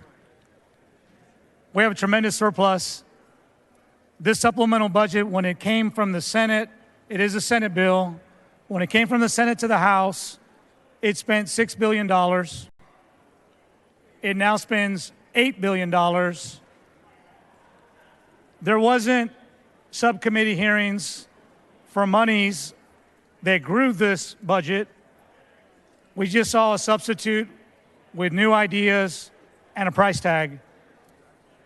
There's $1.5 billion in here, new spending. Some would say it's new government. Some would say it's growing government. But $1.5 billion for a semiconductor innovation fund as a way of putting a flare in the sky and trying to attract and leverage federal dollars that come from CHIPS and Science bill that was led by President Biden and the administration to pass that and sign that into law. There is a lot of money that will be invested across the country if people want to get serious about semiconductors. So there's $1.5 billion in this bill to raise our hand and say we're excited about semiconductors. Come invest in Texas. That is a new spend for a new program, new idea. Not sure it's going to happen. But our retired teachers is not a new spend. It's not a new idea. It is happening. And so all this does is real simple. It's just like the last vote. We will take $900 million of the $1.5 billion, and we will send it to TRS so that retirees will get their COLAs, and most importantly, active teachers will not pay an increased contribution to pay for it. We have the money. It is the state's responsibility. It is our broken promise. It is our mañana moment. We will take care of these teachers mañana. We will take care of them mañana. 13th check. This is a real program, and for $900 million, we don't have to put this tax on teachers. And so if you want to avoid a teacher tax, you want to take money that's not being used for anything, you will go home and be asked, if you don't vote for this, you're voting to put $1.5 billion in the bank and hope that we have a semiconductor program down the road, and we hope we can leverage federal dollars. I say let's put some money there to send a message that we're serious, but let's also take some of that money, take care of our retirees, and that's what this amendment does. I hope it's acceptable to the author. The chair recognizes Dr. Bond to speak on the amendment. Yeah, thank you, Mr. Speaker. And I just want to correct some misconceptions or misstatements that you may have just heard. When Senate Bill 30 came over, it had $1 billion for our retired teachers. That is now $3.5 billion. And yes, the active teachers in other pieces of legislation may have an increased contribution. However, the state is increasing their contribution even more. So they're matching their contribution as a percent of payroll, but we're also creating legacy payments that allow us on an annual basis have the state pay off the unfunded liability. And in addition to that, there's a proposal for an ongoing gain share for our retired teachers so that every single year they will have an increase in their annuity that they receive. I look forward to having that come to the floor. I also think that what we are doing in semiconductors is a question of national security. Our state has been a leader since the inception of the semiconductor industry. We will continue to be a national and a world leader, and this is critical to the United States of America. So critical that the U.S. Congress, in a bipartisan fashion, passed that legislation. Both of these things are incredibly important, but it's late. I don't want to subject you guys to an unnecessary decision or vote on this, and so I am going to accept this amendment.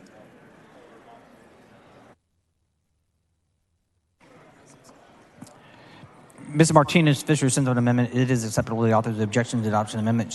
The chair hears none. The amendment is adopted.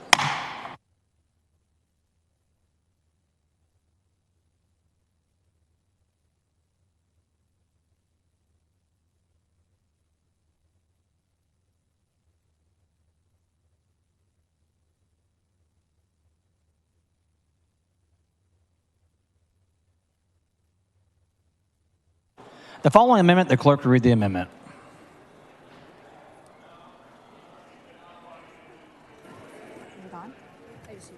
Oh, sorry. Amendment by Hinojosa. The chair recognizes Ms. Hinojosa to explain the amendment. Thank you, Mr. Speaker and members. One of the recommendations of the Texas Commission on Special Education said that the state should be providing a cost offset for full and individual initial evaluations for students who are assessed for their need of special education. Our state is failing to properly fund special education services. TEA data shows that 542 school districts and charter schools had a funding gap of $2 billion. That's how much more they have to spend on students with disabilities above what the state special education allotment provides. This amendment would ensure resources for school districts and charter schools to be able to evaluate all children who may qualify for special education services by putting $100 million, 4.4% of that enormous funding gap, but it's the critical first step. This takes effect immediately, which means these resources will be immediately available for our children, possibly during the current school year and for sure over the summer and during the next school year. Time is of the essence. I move adoption. Ms. Hinojosa sends up an amendment. It is acceptable to the author's objection to the adoption of the amendment. The chair hears none. The amendment is adopted.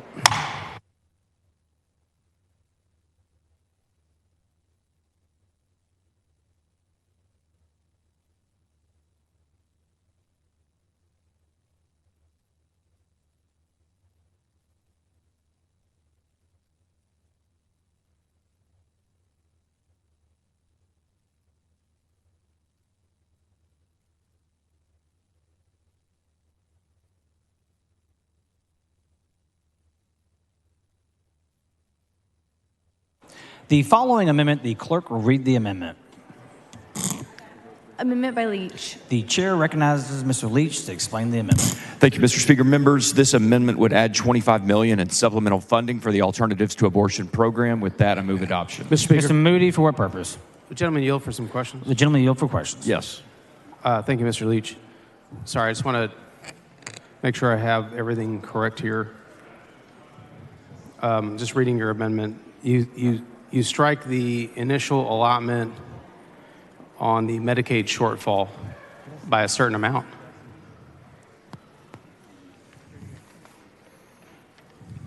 Can you repeat that, Chairman? So you strike the bill as is, as it comes to us, has an allotment to the Medicaid shortfall. What's the purpose of us funding the Medicaid shortfall? So the providers in the A2A program, Representative, have seen a 43% increase this year in the need for services. There is, I think in 2021, we appropriated, I think it was an even $100 million to the A2A program. There is a $25 million shortfall. And so this $25 million appropriation in the supplemental is meant to fill that shortfall. Okay, so there's a shortfall currently in the A2A? Well, there's a shortfall if you look at what we funded. Or are we taking? I'm just trying to understand because I know. I'm trying to help you understand. If you look at what we funded last biennium, it wasn't enough to meet the demand for services. So the demand for services was higher than we expected it to be. Okay, so the demand for A2A services was higher than we expected it to be, and that is that's what necessitates your amendment? Correct. There's a shortfall in the program, and if we don't fund this in the supplemental, then our projections are that starting next month, at least 80% of our providers will not be reimbursed for the services that they offer through the A2A program. Okay, so where are these funds coming from? The funds are coming from the General Revenue Fund, strategy D25. Okay, there's no Medicaid dollars flowing through this. I don't believe so, Representative. I mean, so it says Medicaid shortfall, and there's a certain amount appropriated in the initial bill. Your amendment strikes through the $2,935,300,000 and replaces that with $2,910,300. That's the $25 million reduction. That's what I'm saying. So what I'm saying, so are these not Medicaid dollars?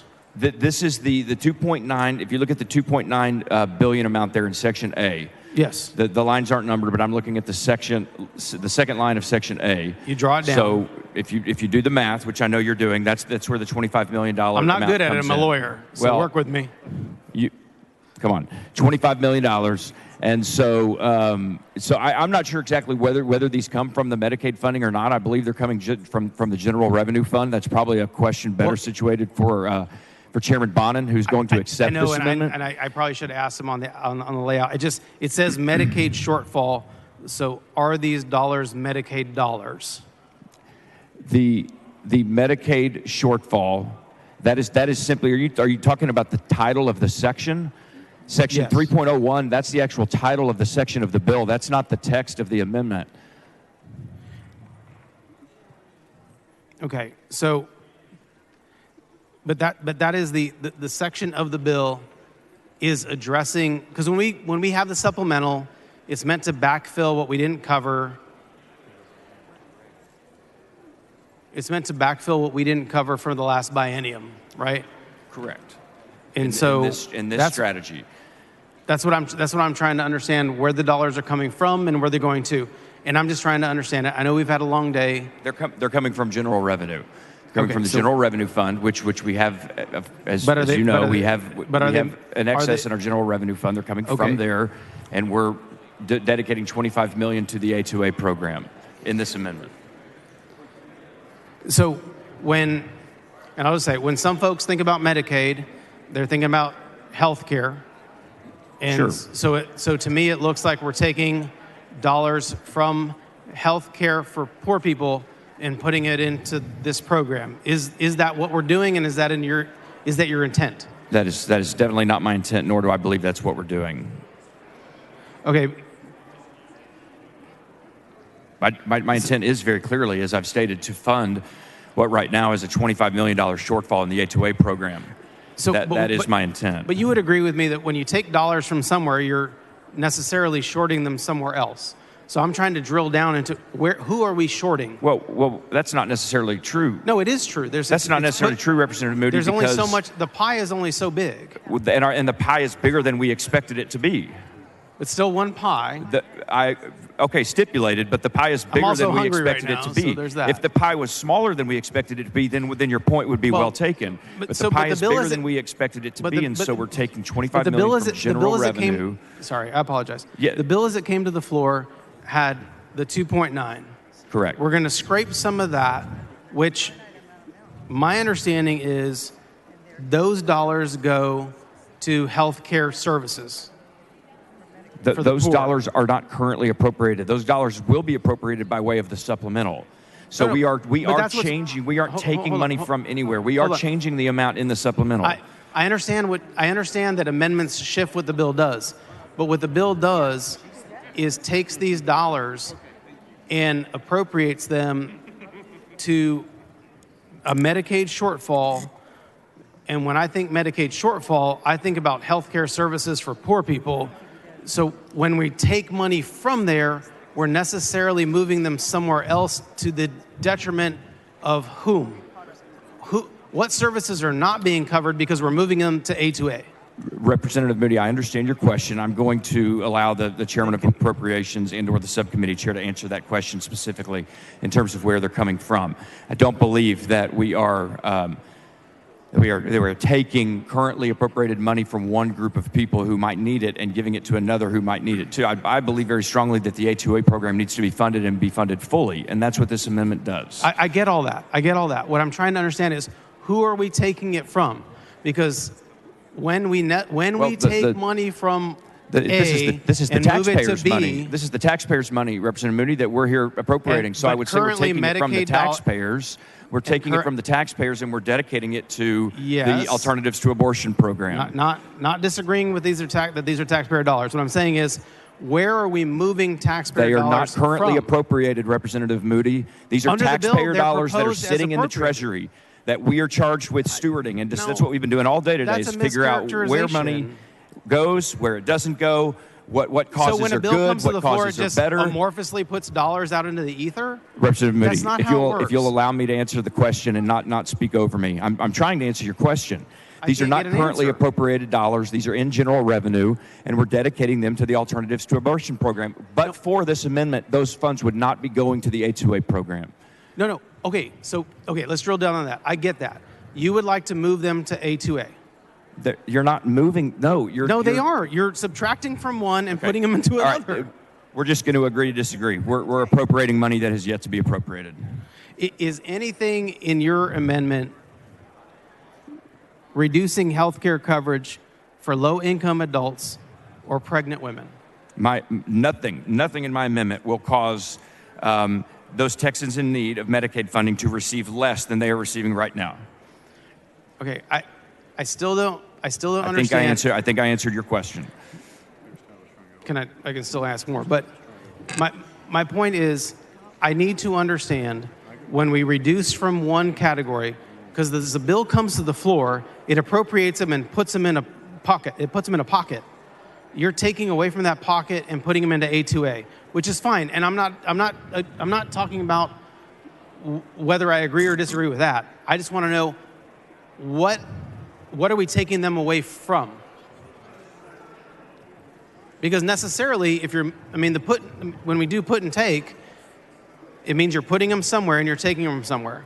And that's a very common construct that we all understand. So where are we taking them from? That's all I want to know. We are, the text of the amendment is clear, Representative Moody, and I think my answers have been clear. I'm not sure how much more clearly I can answer this. I get the point that you're trying to make. You're trying to paint this as a picture of we're hurting needy Texans by helping other Texans, and I think that's a false choice. Again, let me finish. That's a false choice. We are, when I looked at the need of our A2A program, The H-2A program right now, which is serving thousands and thousands of Texans, is in a major shortfall, a $25 million shortfall. So when we look at the supplemental appropriations bill, we had to go find $25 million, and this is where we went to find it. That doesn't mean that I don't believe that these needy Texans are in need of the $25 million as well. This was simply my decision to file this amendment, and that's where I took it from.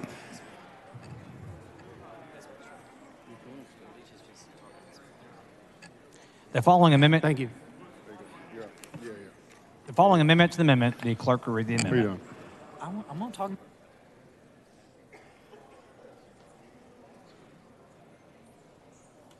Amendment by Turner. The chair recognizes Mr. Turner to explain the amendment to the amendment. Thank you. Thank you, Mr. Speaker. Members. Mr. Speaker. Mr. Pursuit, for what purpose? I raise a point of order against further consideration of the amendment to the amendment by Turner under Rule 11, Section 2 on the grounds that it's not germane, and under Rule 8, Section 4 on the grounds that it changes general law. Please bring your point of order down front.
The point of order has been withdrawn.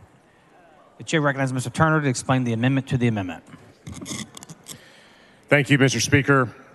Members, this is a pretty straightforward amendment. If you've served in this body before, you've seen a similar amendment in the past.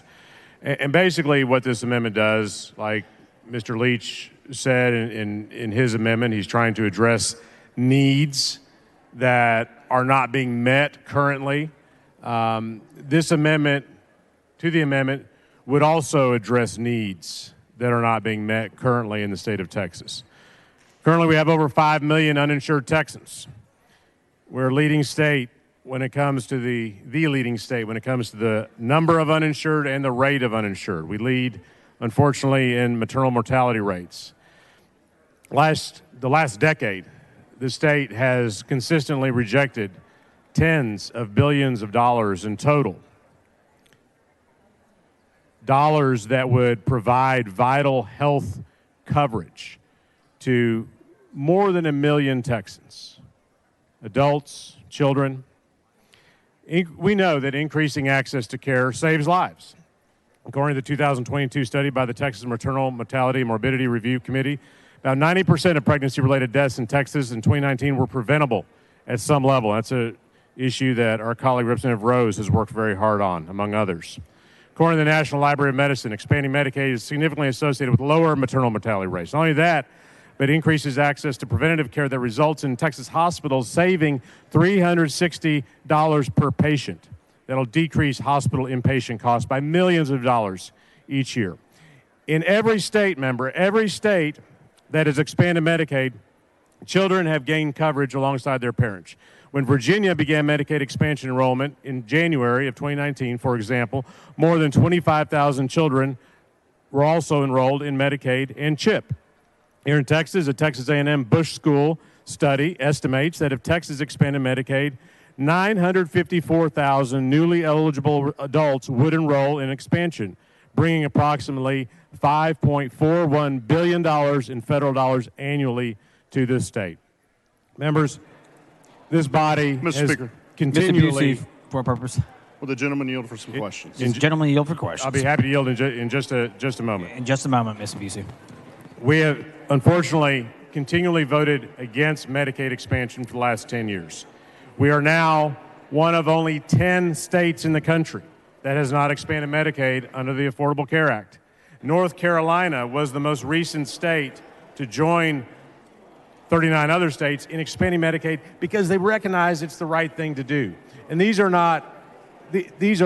red states, there's blue states, there's purple states, there's all color states that are expanding Medicaid because they understand it makes good economic sense, it makes good health care policy, and it's the right thing to do for their citizens, like it is the right thing to do for our citizens in the state of Texas, and that's why this body should vote for this amendment to the amendment. I'll be happy to yield. Mr. Busey, for what purpose? Would the gentleman yield for some questions? Will the gentleman yield for questions? Yes, I'll be happy to yield. The gentleman yields. Mr. Turner, I know it's late. This is a very important amendment. There's a lot at stake here. I just want to drive home a few quick questions to make sure the body understands what's at stake with this amendment. How many Texans would Medicaid expansion help in this state? It's estimated that it would benefit over 1 million Texans.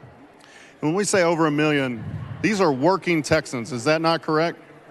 That's right. And I believe that one of the most recent estimates is 1.4 million working Texans. And when we talk about working Texans, we're talking about people that make too much to get health care since we haven't expanded, but not enough to actually afford health care on their own. These are working Texans that help our community. Isn't that correct? Well, that's exactly right. These are people who work each and every day. They go out, they support their families, but they don't have health insurance for whatever reason through their jobs, through their employer. This is about helping those Texans that are fueling this economy. We've heard a lot today and a lot this session about how strong and great our economy is. Members, please take your conversations outside the chamber. Our economy in the state is strong, and it is great. It's great because of the working men and women who power this economy every day, but 1.4 million of them, at least, do not have any health care right now. In addition to helping 1.4 million working Texans, how much in federal dollars would we bring home over the course of a decade? So it's a great question, Representative Busey. This is, there's a lot of different federal programs that have different matching rates. This is one of the most, if not the most generous federal matching programs. It's a 9-to-1 match. So let me repeat that. For every $1 the state of Texas puts in, we will draw down $9 in return.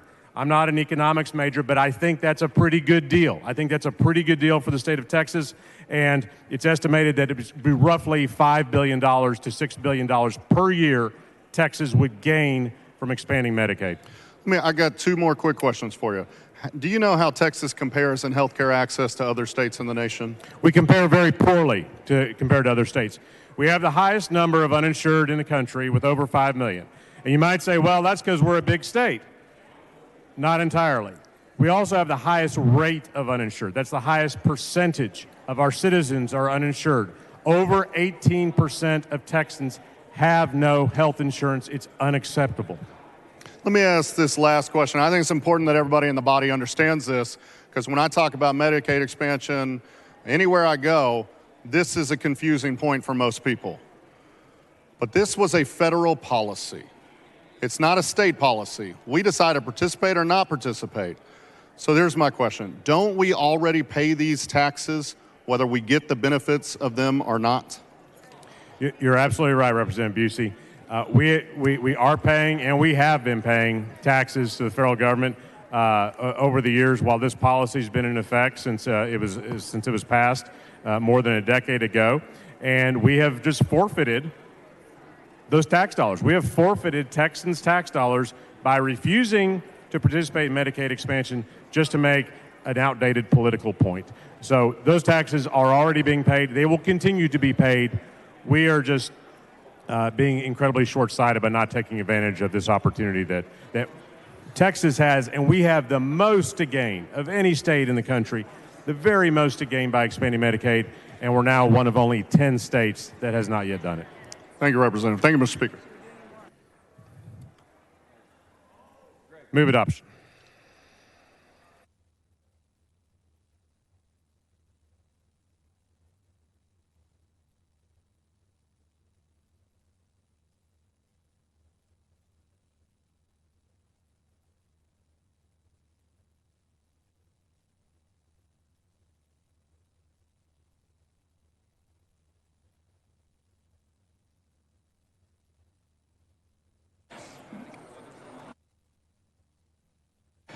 Mr. Turner sends up an amendment to the amendment.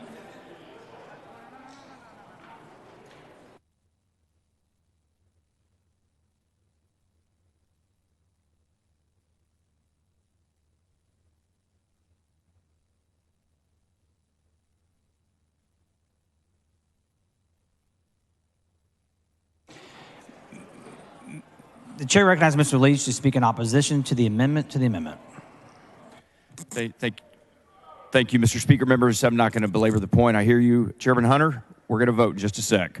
I'm going to oppose this amendment, members, simply because if we want to have a discussion about lowering health care costs for Texans, which all of us do, which this House has led on, there are many good ideas that are going to hit the floor over the next 2 months and the remainder of session, but this is not the way to do it. This amendment, my amendment, is about the A2A program, about filling a $25 million shortfall.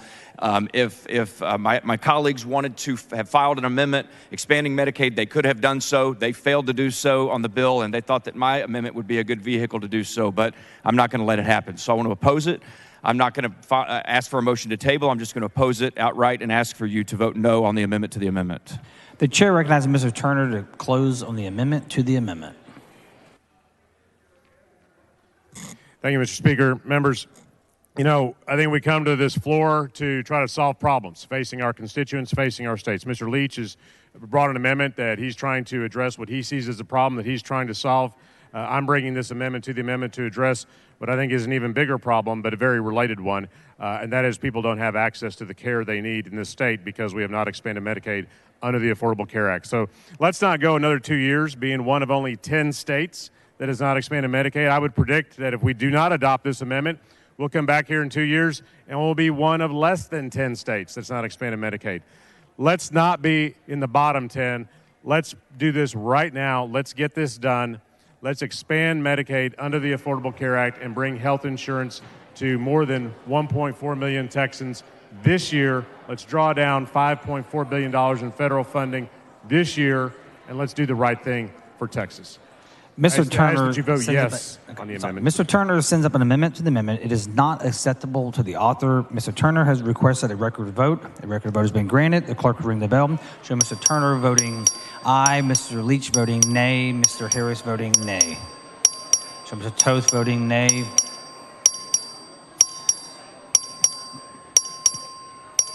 Have all members voted? There being 65 ayes and 83 nays, the amendment to the amendment fails to pass.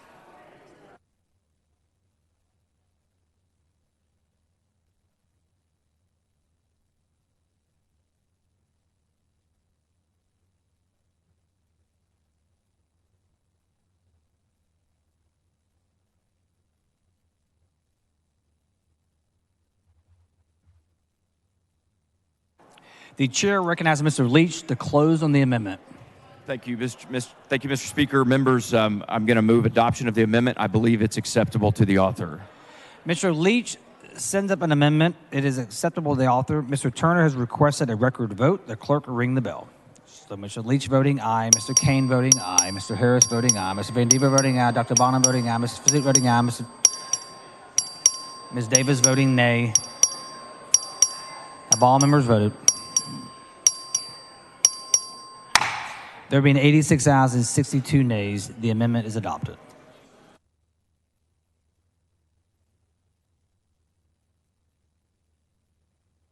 The following amendment, the clerk will read the amendment.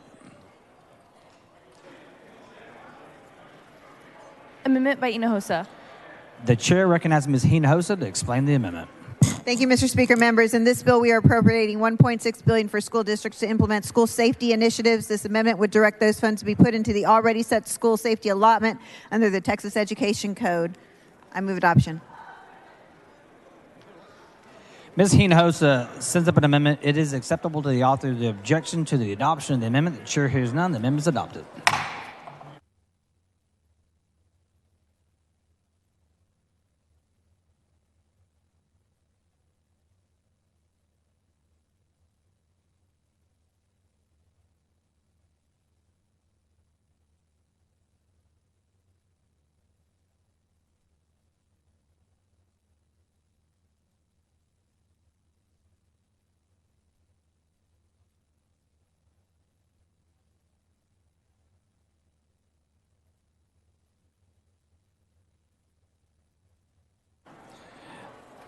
The following amendment, the clerk will read the amendment.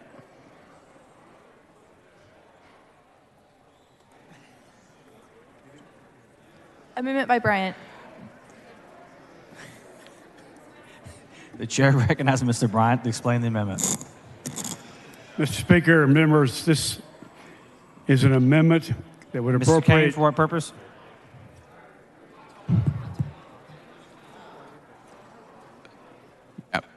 I raise a point of order against further consideration of this amendment on the grounds that it violates the put and take provision of the calendar rule. Please bring your point of order down front. Thanks.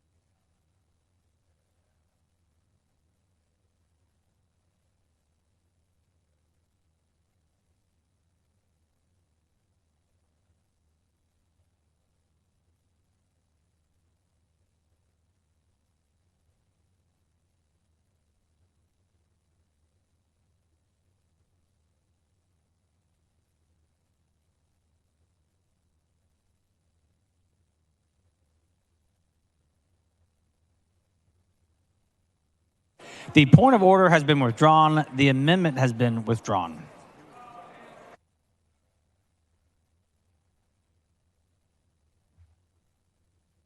Does any member wish to speak for, against, or on the bill? The chair recognizes Dr. Bonin to close on the bill. Move passage. The question occurs on passage to third reading, SB 30. All in favor say aye. Opposed say nay. The ayes have it. SB 30 is passed to third reading.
The chair recognizes Dr. Bonin for a motion. Thank you, Mr. Speaker. I move to suspend the constitutional and House rules requiring bills to be read on three several days and place House Bill 1 on its third reading and final passage. Members, you heard the motion. This is a record vote. The clerk will ring the bell.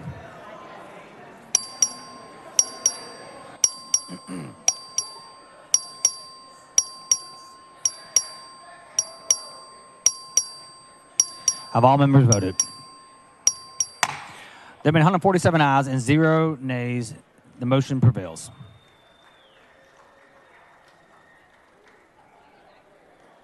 The chair lays out on third reading HB 1. The clerk will read the bill. HB 1 by Bonin, General Appropriations Bill. The chair recognizes Dr. Bonin to explain the bill. This is House Bill 1, the budget for the state of Texas. I move passage.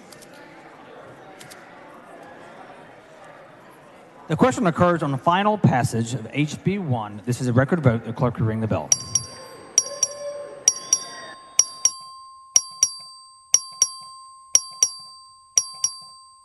Show the speaker voting aye. Have all members voted? There have been 136 ayes and 10 nays. House Bill 1 is finally passed.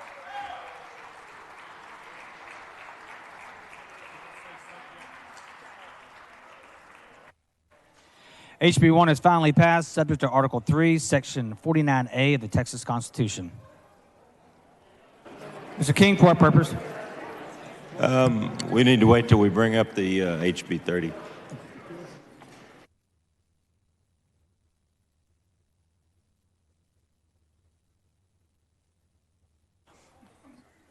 The chair recognizes Dr. Bonin for a motion.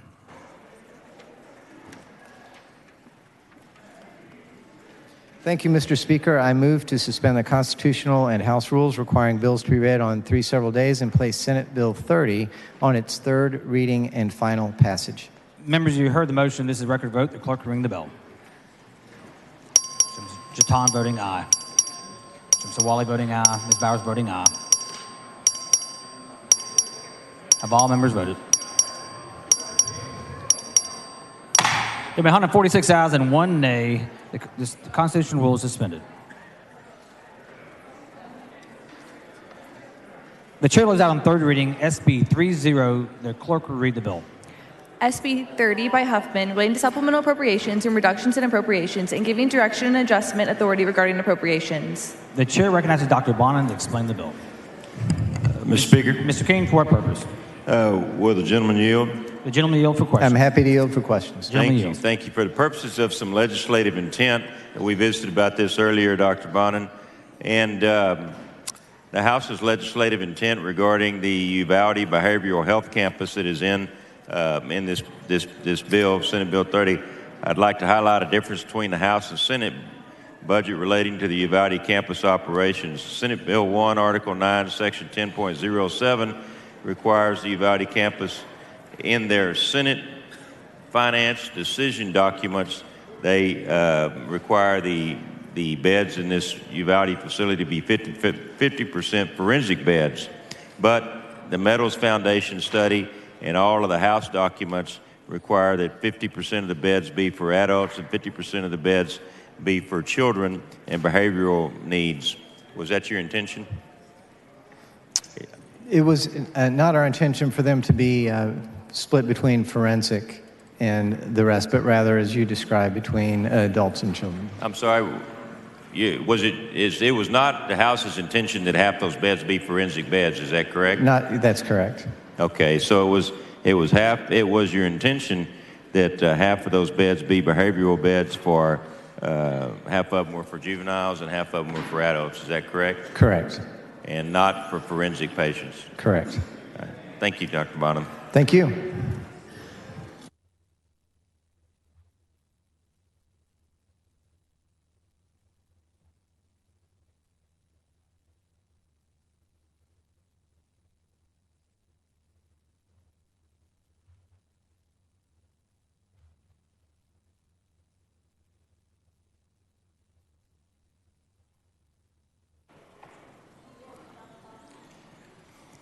Mr. King, for what purpose? Would the gentleman yield? Mr. Speaker, I'd like to move and request that the exchange between Dr. Bonham and myself be reduced to writing placed in the journal for eternity.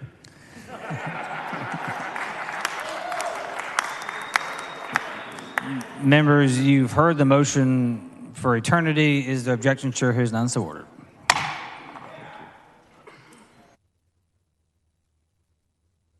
The question occurs on final passage of SB 30. This is a record vote. The clerk ring the bell. So Mr. Jatan voting aye. Mr. Van Dever voting aye. Mr. Wally voting aye. Have all members voted?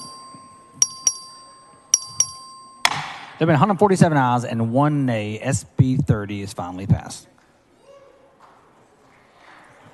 SB 30 is finally passed, subject to Article 3, Section 49A of the Texas Constitution.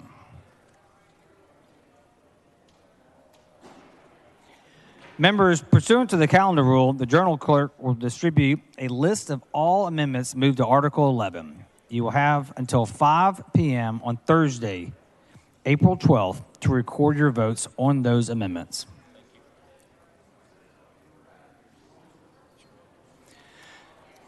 Members, just like Dr. Bonham, I want to thank everyone for their efforts tonight, especially the Appropriations Committee, Dr. Bonham and his entire committee, the article chairs, Ms. Gonzalez, Mr. Jatan, Mr. Wally, Mr. Van Dever, the staff of the committee, my staff, and all your members as well.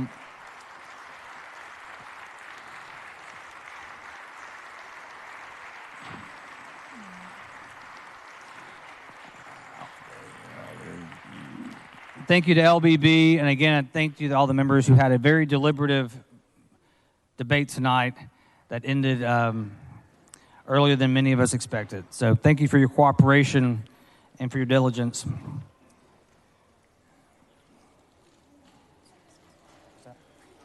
Members, Dr. Bonham's desk is clear. The Speaker's desk is clear.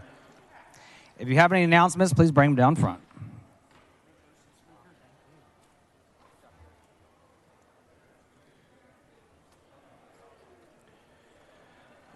Dr. Bonham moves that the House adjourn until 2 p.m. Monday. Is there objection? The chair hears none. The House stands adjourned.